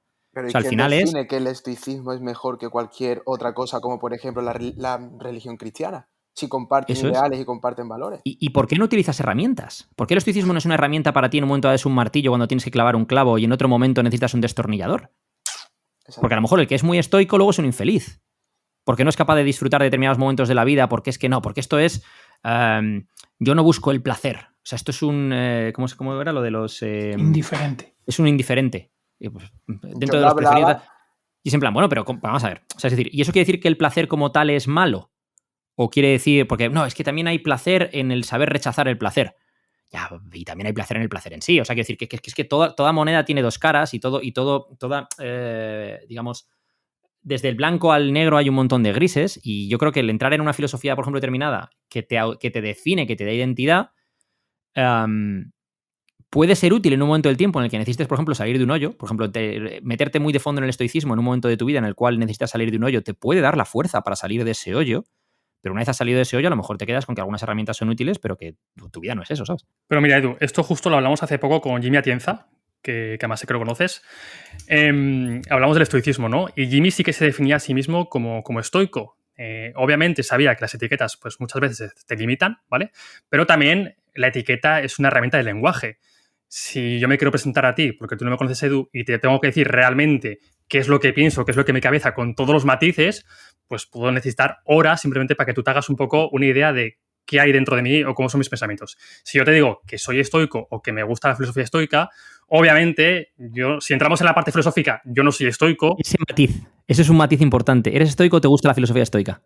Ese es el matiz. Totalmente. O sea, yo entiendo, por ejemplo, que incluso el definirte como estoico, de nuevo, puede ser una herramienta en un momento dado de dificultad en tu vida que te ayuda a salir de algo porque tú mismo te miras al espejo y dices, yo soy estoico, yo puedo con esto, yo tal, yo no sé qué. O yo soy cristiano, ¿no? Como pero se definen muchos. Cualquier otra, sí, o sea, ideologías, filosofías y demás, ¿no? Pero creo que también te pone unas expectativas sobre ti mismo que luego te pueden llegar también a generar problemas. Porque ¿qué pasa si en un momento de tu vida resulta que fallas como estoico, que no eres tan duro como crees que eres, o que la vida te da un golpe que no eres capaz de... Y entonces ya no sientes solo que... O sea, sientes que has fallado a tu identidad. Que no has cumplido con lo que hablamos antes, no has cumplido con esas expectativas que tenías creadas sobre ti mismo. Es decir, que toda moneda tiene dos caras. Entonces, en un momento dado lo que te puede ser la cara, en otro momento dado te puede ser la cruz, porque al final, de nuevo, son herramientas, ¿no? Entonces, yo esto no lo digo, por ejemplo, como crítica hacia Jimmy. Además, Jimmy sé que realmente vive mucho de eso, o sea, y cómo ha afrontado situaciones muy complicadas en su vida. Simplemente que desde mi punto de vista no te favorece el autodefinirte, ponerte una etiqueta de ese estilo y encasillarte de esa manera, porque hay muchas más cosas ahí fuera, y lo que estás haciendo ahí es... Cuando hablamos de información completa e incompleta antes, la información completa nunca la vas a tener. Pero ahí estás limitando un montón de información porque ya te has encasillado en que tú eres esto. Entonces ya lo que hay fuera de eso ya no lo eres. O sea, es decir, yo definirme como que soy esto implica que ya no soy todo lo demás. Y hay un montón de cosas ahí fuera que te pueden ser útiles. Y es que no es solamente eso, que muchas veces se critican a otros grupos identitativos, ¿no? Cuando por ejemplo, yo soy estoico, ¿no? Y este es rojo, ¿vale? Y yo critico al rojo, pero es que también me pueden criticar a mí por ser estoico. Entonces, a lo que voy es que el fallarte a ti mismo como grupo, como identidad y eso, es un coste de oportunidad muy grave. Porque al final es como lo que hablábamos al principio de qué diferencia hay entre nacer en una familia que te pone unos ideales, unas expectativas irrealistas a los que te está poniendo el grupo X que tienes que obedecer a esos grupos. No hay diferencia ninguna. Pero Álvaro, por ejemplo, o tú, Edu, ¿vosotros os definís a vosotros mismos como atletas? Yo soy Álvaro. ¿No? ¿Nunca sabéis No, definir como literalmente no. O sea, vale. ya te lo digo, no. ¿Y la persona que se define como atleta lo veis como algo negativo, positivo, neutro? Lo veo grandilocuente. Si no eres un deportista profesional, lo veo grandilocuente. Uh-huh. Lo veo como que estás buscando una señal de identidad que te ponga una medalla. No sé si es para ti mismo o para con los demás, pero lo veo como estás buscando una identidad y estás buscando ponerte una medalla de alguna manera. Es una identidad, ¿no? Al final es quien es crossfitero, ¿no? Pues pertenezco a una comunidad, pertenezco a un grupo, y es una manera de que tú, sin conocerme mucho, te hagas la idea de quién soy yo. Te puede ser útil, ¿eh? O sea, ojo, que volvemos a lo mismo. El tío que se define a sí mismo como atleta no va a saltarse entrenamientos porque, aunque le dé pereza, porque entiende que un atleta no se salta entrenamientos. Volvemos a lo mismo. O sea, puede ser una herramienta útil. Yo personalmente no me defino como eso, igual que no me defino como otras muchas cosas. Primero, porque desde mi perspectiva y con el juego de introspección en el que he entrado yo, pues desde hace ya años, pues volvemos a lo mismo. O sea, yo intento evaluar si lo que estoy haciendo lo estoy haciendo porque me quiero poner una medalla, porque necesito una identidad, porque intento rellenar un hueco de mi vida o por qué estoy haciendo lo que estoy haciendo, ¿no? Entonces procuro alejarme de ese tipo de historias porque, de nuevo, o sea, ¿por qué me voy a etiquetar o definir como algo? De nuevo, para mí, esto es el tema del atleta, ¿no? Es que para mí un atleta no es un tío que está muy en forma y hace CrossFit, por ejemplo. Es un tío que va a los CrossFit Games. Llámate atleta, entonces. Es un tío que compite a nivel profesional en un deporte. Y no tiene por qué ser fútbol, que es súper conocido. Puede ser waterpolo, tío. O sea, pero lo que quiero decir es, para mí un atleta es eso. Entonces, de hecho, en mi propia percepción de las cosas, que de nuevo es la mía y no tiene por qué ser la correcta, no es que sea una falta de respeto al que realmente es un atleta, es una falta de respeto hacia mí mismo el que yo intente denominarme como algo que no soy realmente, porque no vivo de eso y no compito a un nivel y tal, y es como, dentro de mis estándares es como, ¿qué estás haciendo? Dándote una palmadita en la espalda, campeón, porque te quieres sentir bien tú mismo. Y ya, venga, eres un atleta, venga, vale, venga, lo eres.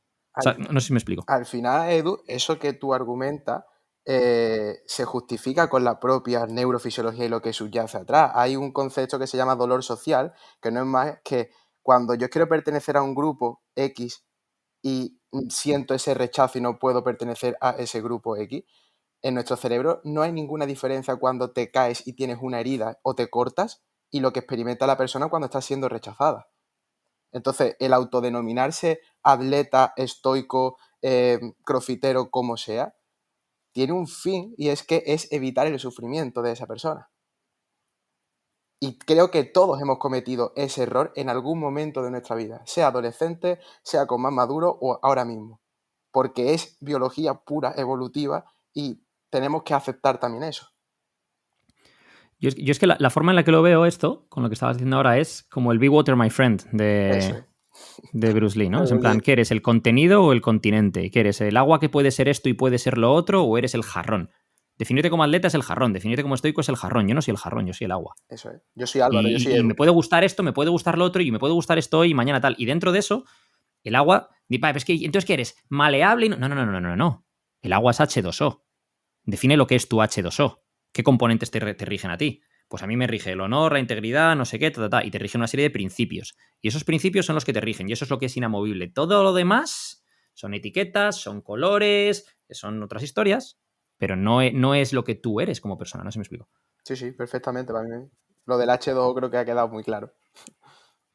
La parte de principios, ¿habéis cambiado alguna vez de principios o cómo habéis llegado a definir como ese agua, ¿no? ¿Cómo habéis llegado a definir qué sustancia sois? Voy más allá.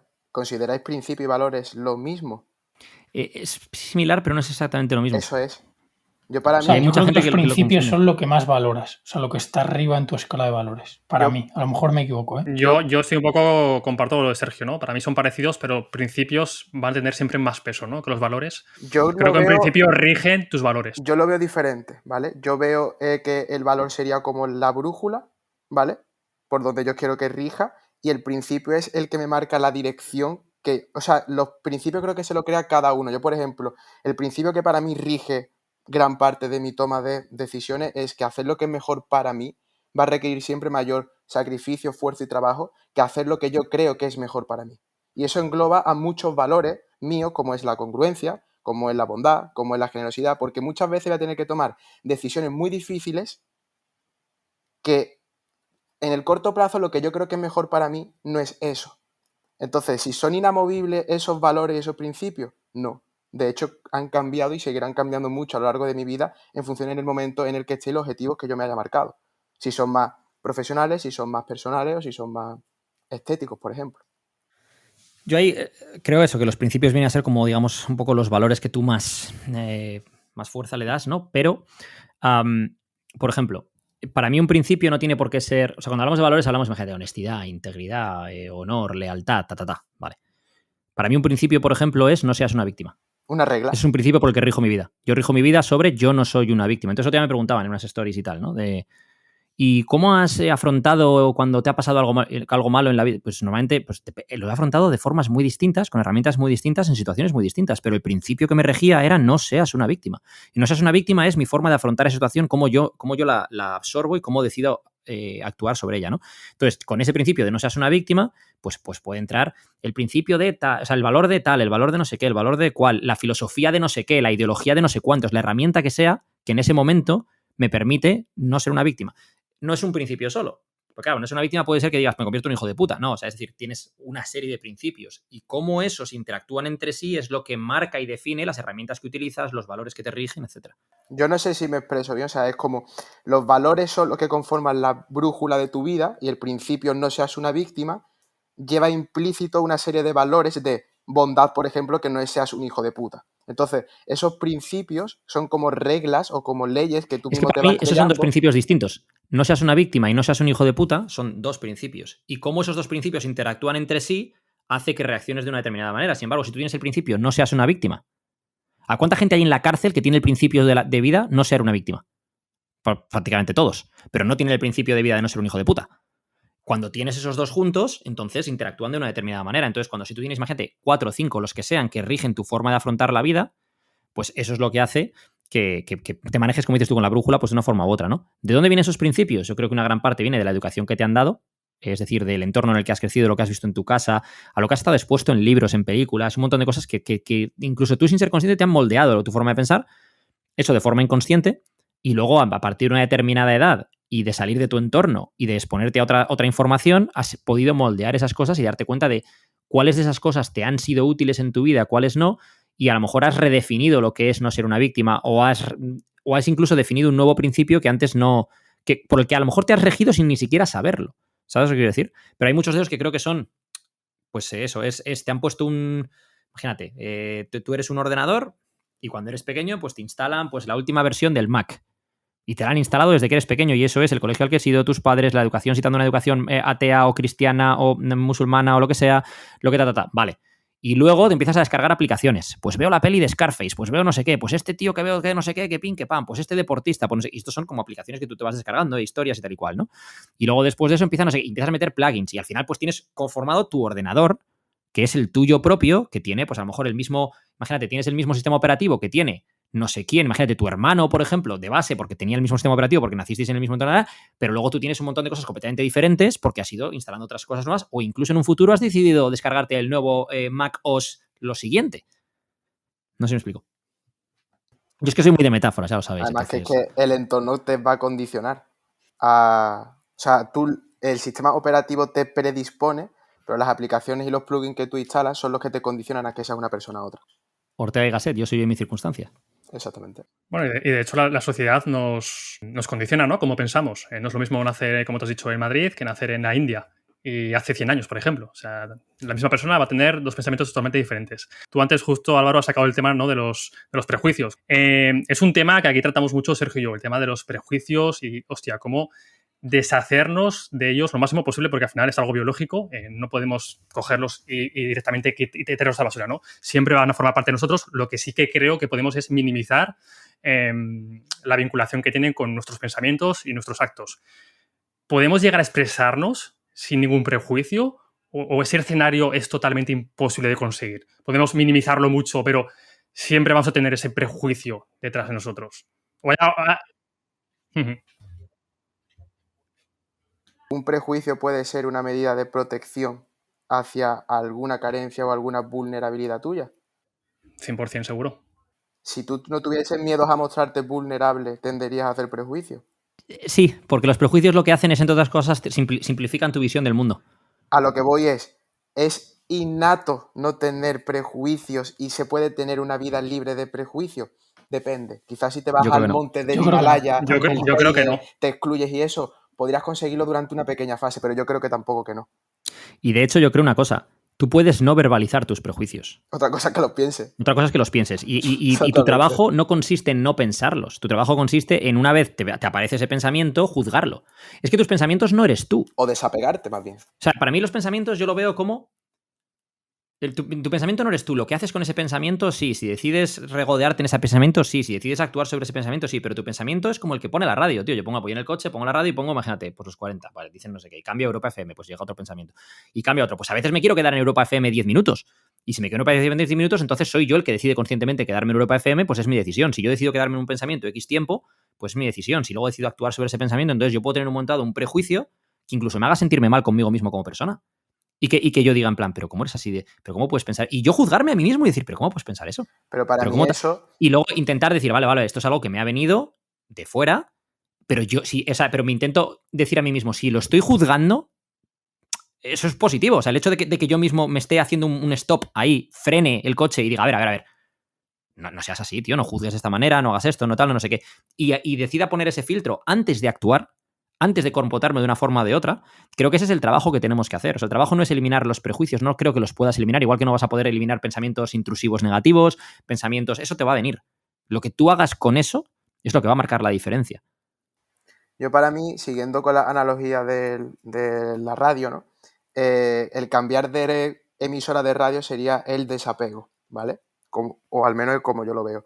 No hay nada de malo quedarte en la emisora Radio María y meterte un rato en esa emisora, siempre y cuando esa autocrítica sea bondadosa, porque si es destructiva hacia ti mismo, hostia, muchas veces sí es necesario un poco, pero para buscar un bien, porque si no tienes ningún bien hacia ti, lo único que estás haciendo posiblemente es reforzar todos los estándares ideales que te has impuesto o tú mismo te has impuesto.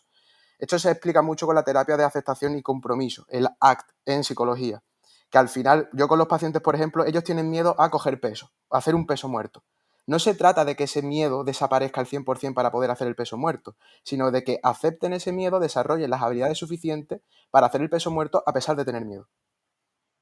Y eso creo que la meditación, la introspección, llámalo como quieras, lo que se debería de conseguir. Pero es que, de hecho, con el tema de los prejuicios, aparte de que te hagas un juicio a ti mismo más o menos bondadoso, es sobre todo un tema de que busques un por qué tienes ese prejuicio. O sea, por ejemplo, yo creo que aquí todos, imagínate, tú ves a un pijo, ves un macarra y sabes identificarlo. Y eso es un prejuicio. Pero sabes identificarlo. El pelo, la ropa, el no sé qué, hay una serie de cosas que te van a ayudar a identificarlo. Ahora, ¿vas a asociar eso, el, digamos, pijo o macarra, a que es mejor o peor persona?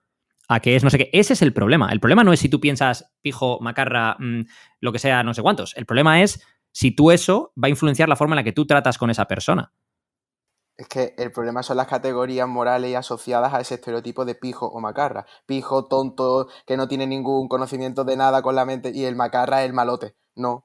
Hay gente que es motera, que puede tener una pinta de punk, y lo mismo es todo lo contrario. Y es una bellísima persona. Y simplemente le gusta esa estética y le gusta ese tipo de yo qué sé, le gustan las motos, le gusta esto, le gusta la música que sea. Yo, por hilarlo con lo que ha dicho Edu al principio del podcast, que al final tomamos decisiones con información incompleta, y un prejuicio es un juicio antes de tener toda la información, y creo que son muy útiles. ¿Por qué? Porque nunca vas a tener toda la información de nada. Entonces, tú tienes que prejuzgar muchas cosas y tomar decisiones no con la totalidad de la información. Entonces, creo que no es ni blanco ni negro que nos tengamos que deshacer de ellos, ni siquiera creo que queramos deshacernos de ellos, porque creo que te ahorran mucho tiempo. Eso sí, en decisiones importantes sí que creo que es importante someterlos a juicio e intentar ir un pelín más allá de esos prejuicios. De hecho, en Thinking Fast and Slow, de Daniel Kahneman, habla del sistema 1 y el sistema 2, y el prejuicio no viene a ser más que el sistema 1, lo que de forma subconsciente estás asociando el mundo, y el sistema 2 es cuando te paras tú a pensar, y lo que estás haciendo con el prejuicio es ahorrar energía. En lugar de dedicarte una hora a evaluar no sé qué, pues es en base a las experiencias que tengo en el pasado, a la información de la que dispongo y hago esto en un segundo. Y luego ya te quieres parar a pensar en eso y evaluarlo. Sistema 2, ¿te compensa ese gasto de energía? ¿No te lo compensa? O sea, quiero decir. De hecho, o sea, que son muy útiles. Yo lo veo como una herramienta muy útil que tenemos. Es que no como algo malo. Lo que hablábamos antes, el dinero puede ser bueno o malo, ¿no? Es quién lo usa, cómo lo usas o lo que sea. O si dejas que lo que hablamos, ese prejuicio, si te va a determinar, te va a condicionar las siguientes actuaciones para bien o para mal. O sea, es decir, tú puedes tener un prejuicio, pero que sea un prejuicio, digamos, neutro. ¿Qué quiero decir con neutro? Que no te va a hacer una simplificación de algo en el mundo, pero no va a crear un acto malo por tu parte o pernicioso y tienes otros que no lo sean. Creo que Edu jamás va a ser neutro. O sea, el prejuicio va a ser positivo o negativo. Otra cosa que luego tú le añadas la neutralidad. Pero creo que de manera innata vamos a dividirlo entre bueno o malo. Yo creo que es al revés. Es neutral y tú le añades si es positivo o negativo. ¿Tú crees? Sí. O sea, yo creo que la información te viene y tú ya decides si, vale, esto es bueno para mí o es malo para mí. Yo estoy con Sergio, porque imagínate el ejemplo del pijo y macarra. Es que a lo mejor lo que significa pijo para mí es distinto que para ti. O lo que significa macarra para mí es distinto para ti. Entonces, los dos sabemos identificar pijo, macarra, no sé qué, tal, perfecto. Choni, a lo mejor choni para alguien que es choni tiene un significado diferente que choni para alguien que es pijo. ¿Sabes lo que quiero decir? O sea, volvemos a lo mismo. ¿Por qué hay que poner etiquetas de pijo? Joder, hay cosas que a veces tendrás que saber identificar, pero yo creo lo que dice Sergio, creo que la neutralidad en el prejuicio está ahí, pero que todos, absolutamente todos, le damos el tinte del color de nuestras gafas. Y ahí tú le das el tinte que le dé la gana. Si yo llevo unas gafas verdes, lo voy a ver verde. Si las llevo azules, lo voy a ver azul. Entonces, a lo mejor para mí pijo es azul y para Sergio es rosa y para Álvaro es verde y para ti es amarillo. No lo sé. Entonces, y es que es lo que... O sea, Imagínate que los 4 podemos identificar pijo, pero a lo mejor mi definición de pijo en la cabeza, con lo que eso implica a todos los niveles, es distinta a la que tenéis cada uno de vosotros y cada uno tiene distintos matices. Que yo sea capaz luego o no de pararme ahí y decir, vale, dejo que esto afecte a mi forma o tú o él, creo que ahí es donde yo creo que está la... Por ejemplo, Edu, Edu, conforme a lo que tú te referías del libro de Daniel Kahneman, el sistema S1 se ha dicho que es como el que hay que evitar porque nos llevaría a más sesgos cognitivos, ¿no? Pero lo que se ha visto a día de hoy es que tanto el S1 como el S2, los dos sistemas, son necesarios y no puede haber S1 sin S2 y no puede haber S2 sin S1. Y que se puede tener los mismos sesgos con el sistema 2 siendo mucho más lógico que con el sistema 1 siendo mucho más intuitivo. Y de hecho, aunque pensemos que estamos tomando una decisión muy innata o muy lógica, no es así. Está influenciada por las dos. Y eso es que la mayoría de las decisiones, de hecho, las tomamos en un pispás y luego las argumentamos a posteriori. Racionalizamos, eso es. Y ahí es donde, cuando hablamos antes de los incentivos y penalizaciones, tú has tomado una decisión en base a unos incentivos y penalizaciones sin ni siquiera saberlo.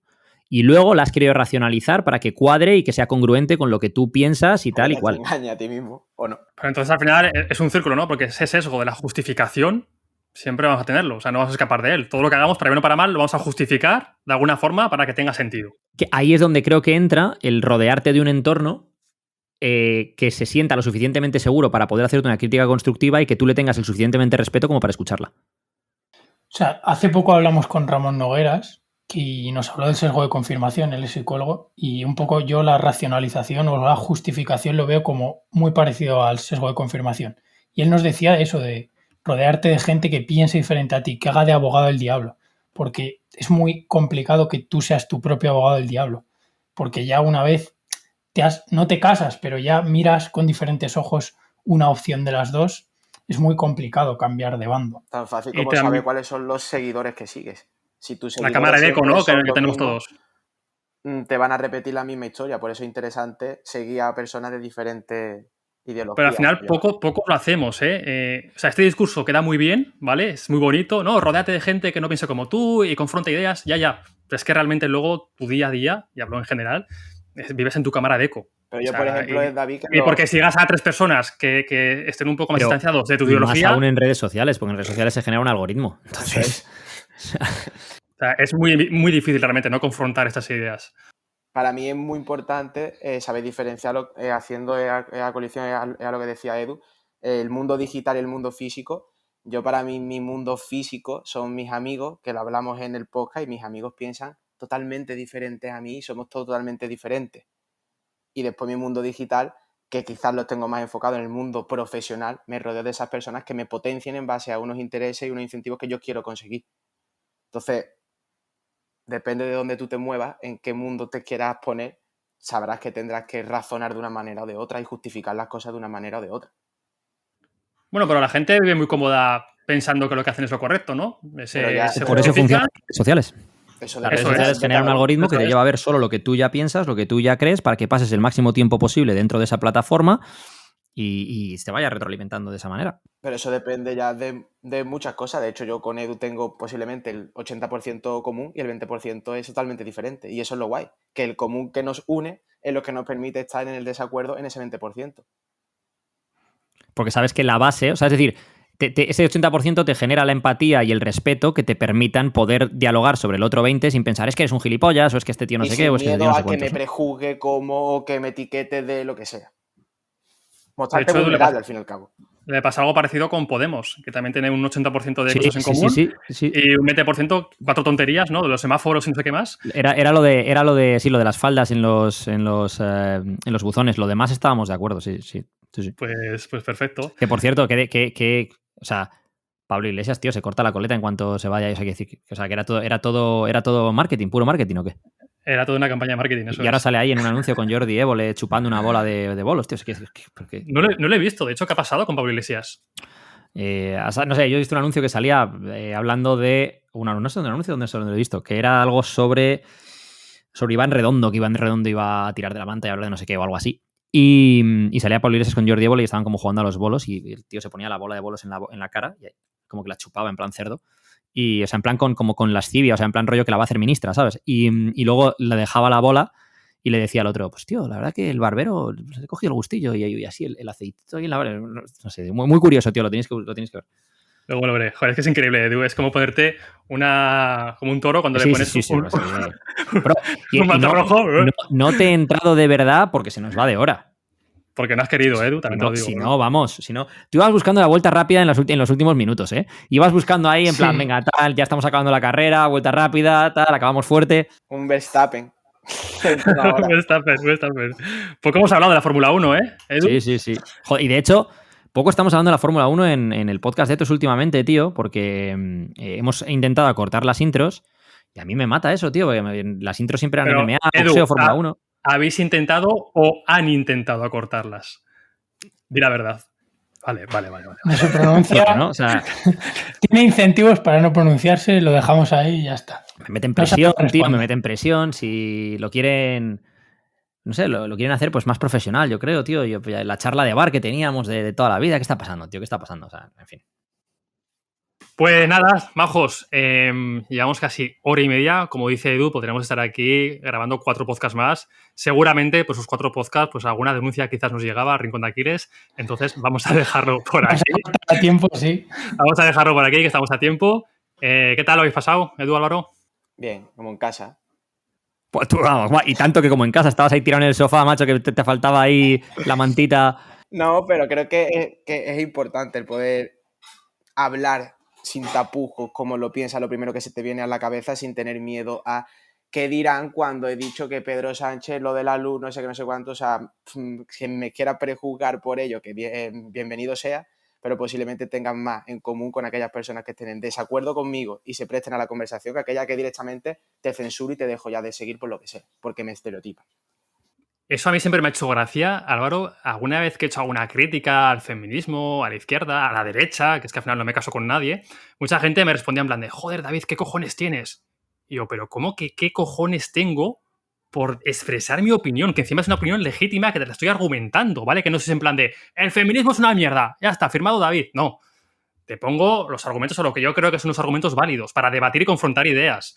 Pero que me digas a mí que vaya cojones tengo, o sea, ¿en qué sociedad vivimos que el tener cojones es expresar este tipo de críticas? O sea, esto sí que me parece algo, o sea, que da un miedo que flipas. A mí me pasa mucho eso en redes sociales cuando expreso algo pues en contra de la corriente habitual o de la que la gente se atreve a decir y tal, y me llega gente en plan, que lo valoro, por cierto, por si alguien está escuchando, o sea, valoro mucho esos mensajes de, oye, gracias, tío, que vaya cojones, tal, porque sí, normalmente las cuentas grandes no se atreven a decir esto, no sé cuántos, tal. Pero me lleva a ese mismo proceso, ¿no? Del que estabas hablando tú ahora, de decir, tío, ¿a qué punto hemos llegado en el cual cuando dices esto, o sea, ¿qué sociedad cobarde tenemos para que se valore esto? Como o sea, heroico, ¿no? Eres un héroe, claro, por decir lo que pienso y no me atrevo a decir. Y sobre todo cuando me dicen cosas como, porque la gente que tiene cuentas grandes, y además es que a mí una cosa que me hace gracia de eso es que yo soy un tío normal y corriente, que tenga una cuenta más o menos grande en Instagram, en Facebook o en donde sea. Es decir, y el problema, primero lo digo tanto para la gente que sigue mis cuentas o que me sigue a mí o que lo ve o que no me sigue o me da igual, absolutamente igual, como, tío, que la gente que tiene cuentas que las siguen algo más gente de lo normal, que dejéis de pensar que sois Leonardo DiCaprio o Cristiano Ronaldo, que es que no sois ni Cristiano Ronaldo ni Leonardo DiCaprio. Que tenéis una cuenta que la sigue un poco más de gente y ya está, tío. Que dejéis de daros palmas a vosotros mismos. Y mira, yo estoy subiendo no sé cuántos seguidores. Vete a tomar por el culo, hombre. Es que, bueno, en fin. Edu, si no dices mucho me habéis preguntado, no eres influencer, tío. Muchos me habéis preguntado. Y me encanta la gente que se pone lo de oficial en su Álvaro Pinteño oficial. En plan, pues tenía dudas de si eras el falso o no. Ahora ya me ha quedado claro, gracias. Aquí voy a salvar a una persona que es Víctor Reyes, Fitness Real, que le robaron el nombre. Bueno. Y le considero una persona bastante... Bueno, es Fitness Real oficial, claro, sí. De hecho, tiene una cuenta guay. No lo decía por eso, decía más por peña que tiene, imagínate, no sé, si acaso. David Valero oficial. O sea, es en plan, ¿y el no oficial quién es? O sea, es plan, ¿te están copiando la cuenta? O sea, ¿qué está ocurriendo? Sí, nos gusta darnos más importancia y validez de la que tenemos, ¿no? Realmente, al final, no le importas a nadie. Nos creemos que nuestras historias, nuestros posts, la gente va a estar reflexionando sobre ellas todo el día. Es en plan de, si la gente está 3 segundos en tu historia, ya es un logro, tío. O sea, suerte de que lo han hecho así. David, el problema de la sociedad, el problema del individuo, Krishnamurti. Que introspección, y ya está. Y el por qué hacer las cosas, por qué quieres ser oficial y por qué quieres tener la cuenta verificada y por qué quieres reconocimiento. Yo lo tengo muy claro, por carencias. carencias que no has sabido solucionar en su momento y ahora tienes que solucionarlas con dosis de ego gigantescas. Yo lo dije en una story, que a mí ayudar a los pacientes me han salvado, al fin y al cabo. Si yo no le encuentro un significado a mi dolor y el por qué lo que hago, olvídate. Haría cola para tirarme de un 5.º piso. Pero sí, es que además cosas de estas, tío, que es en plan, vamos a ver. O sea, a mí hay veces que me pregunta la gente en plan, bueno, ¿y te llevas mal con no sé quién? Porque es que veo que no hacen quedadas entre ellos y tú no vas. Y es en plan, es que no le conozco de nada. O sea, es que ¿para qué voy a ir? Yo tengo mi grupo de amigos. Es que no, quiero decir, o tú imagínate que alguien ve que Álvaro y yo somos amigos ahora y los dos tenemos X miles de seguidores. Que Álvaro y yo no somos amigos porque tenemos seguidores, somos amigos porque nos gusta la Fórmula 1 y estábamos en la misma liga de la Play. O sea, es para que te hagas una idea. Y a raíz de jugar a la misma liga de la Play en la Fórmula 1, pues nos hicimos amigos. Y luego ya eso llevó pues a más conversaciones y más historias, pero que no es... De hecho, cuando fuimos a Marbella y comimos, una de las cosas que dijimos es, hostia, menos mal que lo que aparentas en redes sociales es lo que es la realidad. Porque si no, vaya tela, porque vaya chasco no hemos dado. Que pasa mucho que no es así. Que pasa mucho que no es así. Y ese es el problema, ¿no? Cuando ves un montón de... O sea, hoy en día parece que cualquiera que sea influencer tiene que ser amigo de otros influencers. Porque es que si no eres influencer. Entonces es en plan, ya, tío, y tú no puedes ser amigo de tus amigos toda la vida. O sea, quiero decir, o sea, tienes que empezar a moverte con ese tipo de gente que tiene seguimiento, porque entonces os apoyáis unos a otros y os dais, no sé. O sea, hay unas cosas, tío, de estas que es en plan, por ejemplo, ¿no? Imagínate, a mí me llamáis vosotros para venir a este podcast y vengo encantado porque me encanta el formato de cómo hacéis las cosas y cómo hacéis tal. Es que no miro si os sigue. Yo no sé cuánta gente sigue vuestro podcast. Pero no tengo si ni puta idea. Si nos has cobrado, si me acabas de pasar ahora el recibo por correo. David, pero ¿cómo dices eso? Tío, es que me está jodiendo el personaje, tío. Me está jodiendo el personaje, tío. Joder, nos has hablado 200 euros aquí por la hora de Edu. Me cago en la puta. 300 por hora, pero ya vamos a por 2 horas ya. O sea, yo te he dicho por hora, no te he dicho por podcast. Joder, macho. Si no sale caro. Encima se lo recuerdas, David. De todas formas, Edu, lo que estás diciendo, yo veo legítimo que la gente piense eso porque muchos influencers, ¿vale? Entiéndase por gente que tiene muchos seguidores, se comportan así. Yo, para bien o para mal, me muevo en este mundillo por la profesión que tengo, por el podcast con Sergio. Y hostia, yo escucho muchas cosas de uno que me dice uno sobre el otro me dice lo mismo sobre el otro, y luego los dos son súper amigos en historias y se comparten mierdas. Y a mí con Sergio lo he comentado muchas veces, es bastante vomitivo. Sobre todo cuando tú estás en medio y cuando conoces las dos partes. Claro, conoces las dos partes y dices, hostia, qué vomitivo que os estéis poniendo a parir entre los dos y luego os retuiteáis putas mierdas. Entonces yo entiendo que la gente se piense también que funciona así porque ellos juegan ese papel. Por el interés te quiero Andrés, ¿no? Y luego al revés, es decir, ¿qué quiero decir con al revés?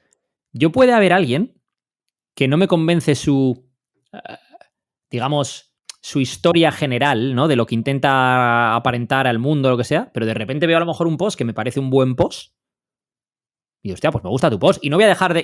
me gusta lo que has dicho en este post. Sí, totalmente. Y no tengo esa carencia yo para... No, es que no le voy a dar a me gusta, lo voy a leer, pero no le voy a dar a me gusta porque tú eres tonto. O sea, es en plan, son cosas de esas, tío, que es en plan... ¿Cuándo nos vamos a quitar la gilipollez esta de las redes sociales, de los seguidores, de actuar de cara a la galería y vamos a empezar a actuar de cara hacia nosotros? Es decir, oye, tío... Cuando limpies tu habitación.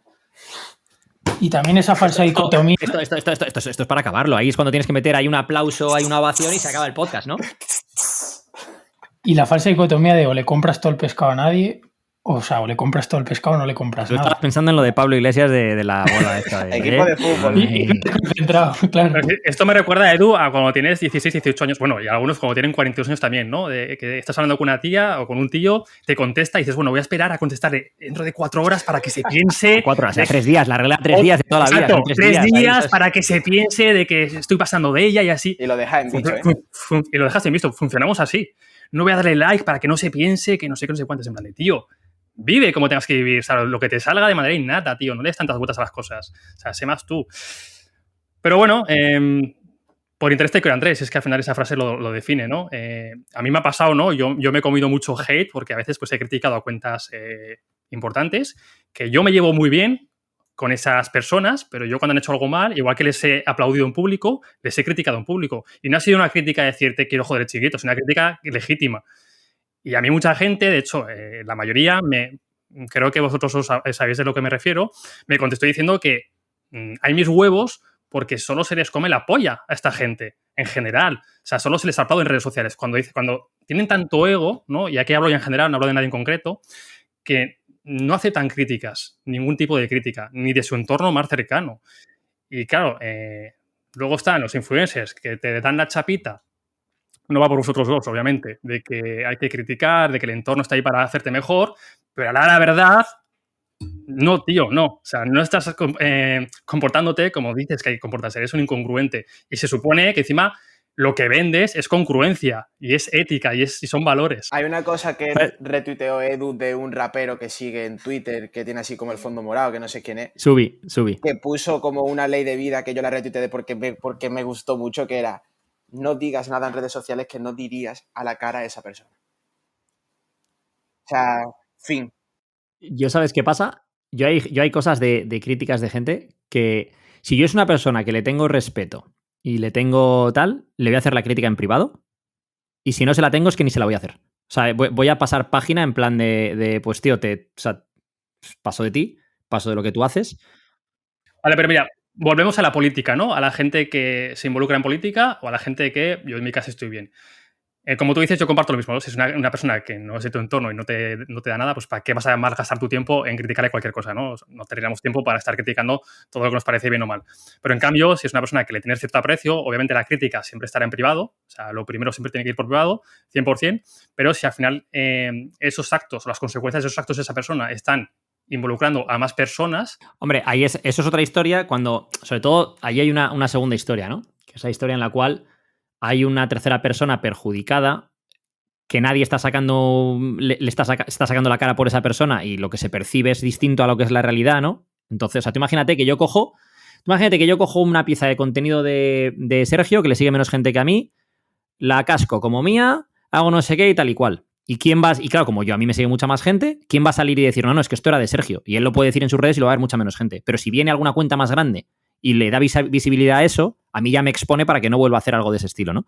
Entonces, el problema que pasa mucho en redes es ese tipo de jugadas, ¿no? O sea, muchas jugadas pues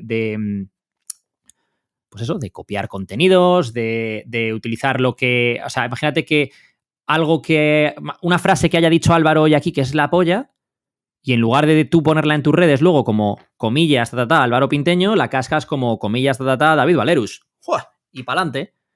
Y eso se ve mucho en redes sociales. Entonces, en ese tipo de cosas sí que veo que de vez en cuando pues hay que sacar ahí hay que sacar la cara por la gente que no tiene esa visibilidad y que se le está haciendo a lo mejor una jugada, ¿no? Pero es que, bueno, es que lo del mundo digital, eso que hablamos antes, del mundo legal, físico y digital, ¿no? El mundo digital es un submundo que no es el mundo físico y que y ahí es donde está esa confusión entre el uno y el otro, es lo que lleva también a esos grandes egos muchas veces, es lo que lleva también a que la gente diga cosas que no diría en persona, es lo que lleva incluso a que hay gente que tiene un alter ego, hay gente que su comportamiento y su personalidad en las redes sociales no se corresponde con la que tienen cuando les conoces en persona. Hay gente que en redes sociales es, yo sé, súper segura hasta el punto de ser arrogante y luego les conoces en persona y trastabillana al hablar. O sea, quiero decir, o sea, es que dices... Pero te diría que la gran mayoría, bajo mi experiencia, no es que haya gente, es que la gran mayoría no tienen nada que ver lo que aparentan que lo que son. A mí, esa es una de las cosas que me gusta, por ejemplo, cuando vengo a este podcast, que sé que lo que veo aquí es lo que hay, y en este caso, por ejemplo, con Álvaro igual. O sea, si tú me llegas a decir en plan, oye, vamos a traer a no sé quién, o sea, yo cuando me dijiste, oye, ¿te apetece hacer un podcast tal? Traemos también a Álvaro Pineda. Para adelante. Porque a Álvaro le conozco y sé que lo que ves es lo que hay y lo que va a decir es congruente con quién él es como persona. Entonces, bueno. Y que al final hay quien le dice que no a 300 pavos, ¿no? En la hora de comer. Hombre, de hecho, ya que has mencionado la factura, te voy a subir el precio. O sea, quiero decir, esto siempre viene bien. Yo cobro a lo que sí. La cláusula de confidencialidad me la ha cargado. Claro, tío. Eso lo teníamos firmado, tío, y bueno, esto es lo que hay, estas cosas, pues bueno. David, lo pagas tú, ¿eh? Eso a pachas no. Bueno, esto daría para otro tema, ¿no? Al final, hace poco grabamos un podcast sobre ser, tener o aparentar. Las redes sociales, lamentablemente, pues premian mucho el aparentar y el tener. Y eso crea pues muchas carencias. Bueno, no es que crees, que las carencias que tienes las... Pero David, volvemos al mismo tema de antes. Si funciona es porque salió Hitler, porque el pueblo lo votó, ¿no? Y o sea, porque lo apoyó y todo eso, ¿no? Pues si sigue funcionando es porque la gente se sigue tragando la misma mierda y lo sigue dando likes y lo sigue compartiendo y lo sigue fomentando. ¿Sabes? A mí una cosa que me interesaría ver cuando veo cuentas y seguidores, me gustaría tener datos de qué tipo de gente les sigue, ¿no? O sea, imagínate, pues poder sesgarlo por edad, por dónde viven, por intereses, por tal.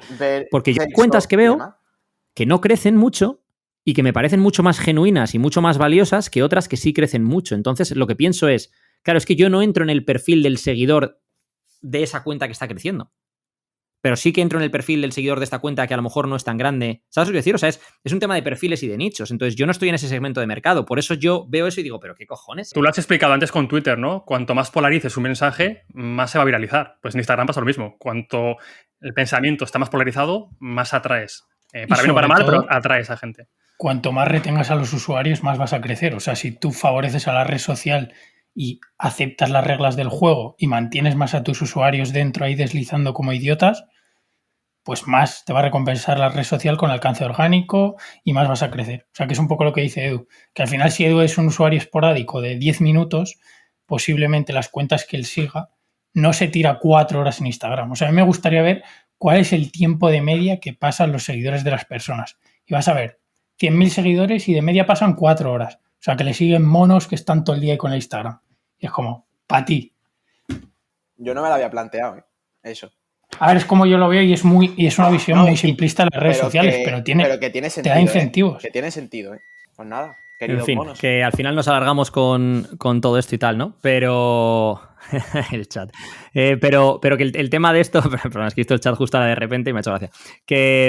No, pero que el tema de todo esto al final volvemos a lo mismo, ¿no? Es en plan, ¿tú para qué tienes redes sociales y para qué las utilizas? Hay gente que las utiliza para crearse una marca personal a costa de lo que sea y se crea la marca personal en base a lo que sea que le va a dar esa marca personal. Es decir, por ejemplo, imagínate, el que es el ceto ancestral, no sé qué, pues la marca es ceto ancestral, no sé qué leches, y me toca los pies lo ceto ancestral, pero es lo que creo que me va a permitir no sé qué, ¿no? Y luego está la gente que realmente es ceto ancestral y en un momento del camino se da cuenta de que eso no le va y lo cambia, y otros que se dan cuenta en un momento del camino pero dicen, no, esto no lo cambio, que esto me está dando dinero todos los meses.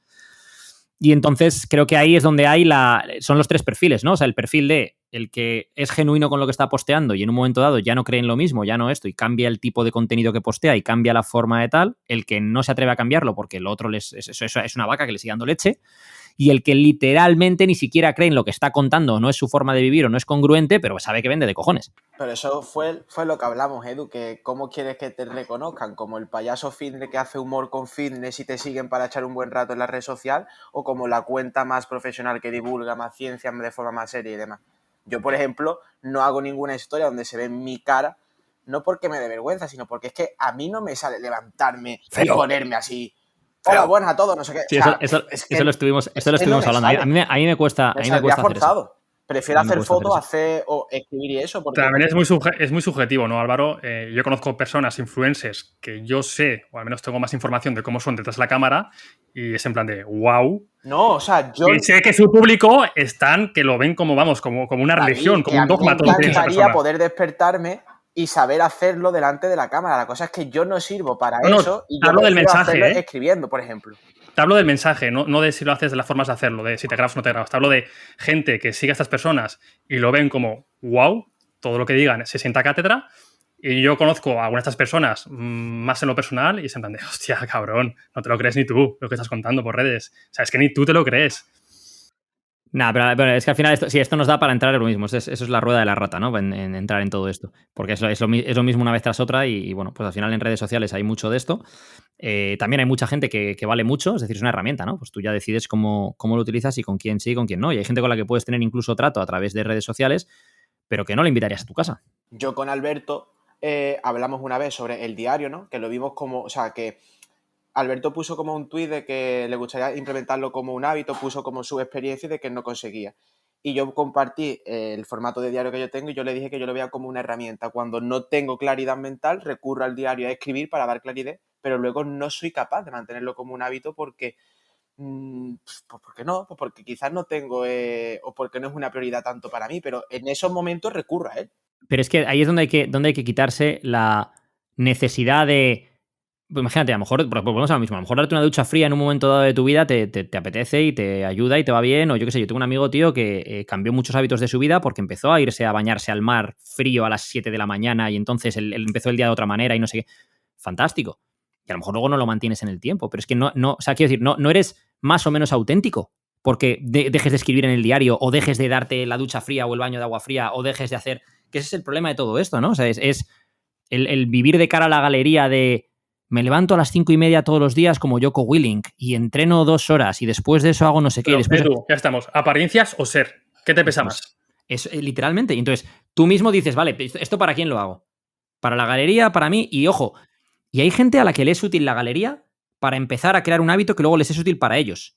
Pero hay que saber, pero la clave está en que seas consciente y sepas diferenciarlo. Ese matiz es importante, ¿eh? Y me ha gustado mucho porque muchas veces igual vas al gimnasio, por ejemplo, porque te ves gordo y sabes que no eres aceptado por tu grupo, ¿sabes? O por la sociedad.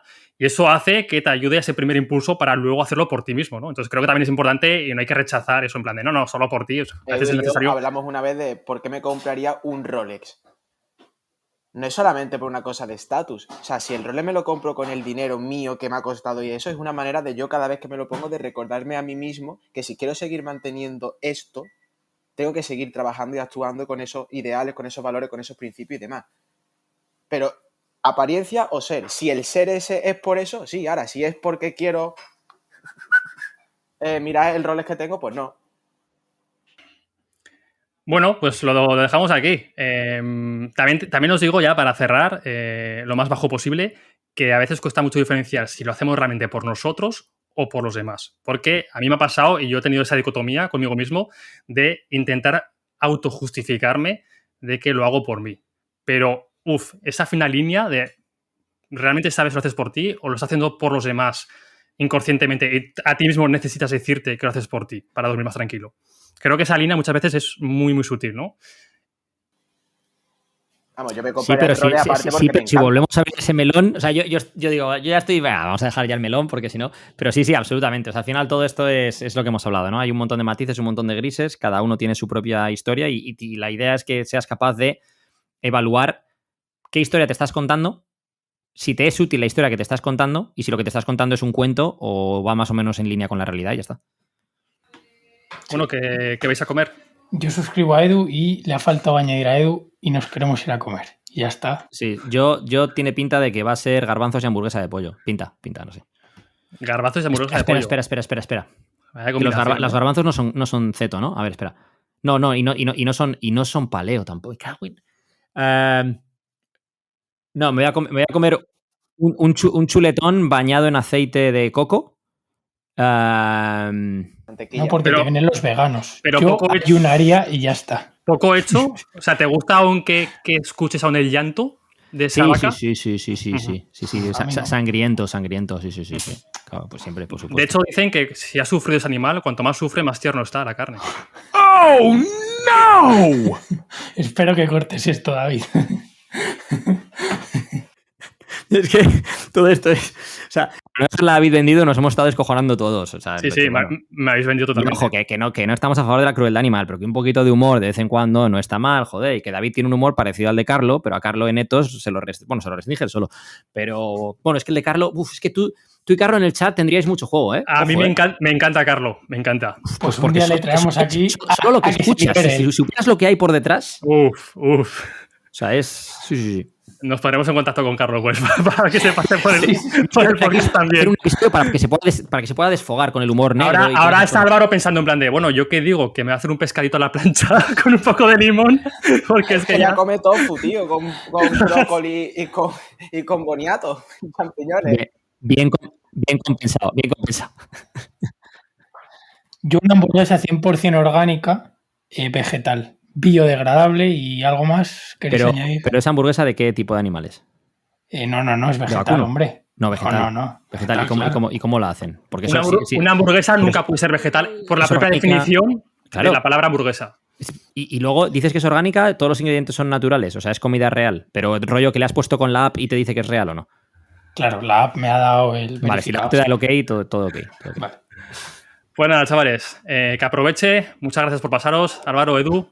Un placer, como siempre. El placer es nuestro. Fuerte abrazo. Chao. Adiós. Si te ha gustado este episodio, compártelo. Puede que a alguien le sirva.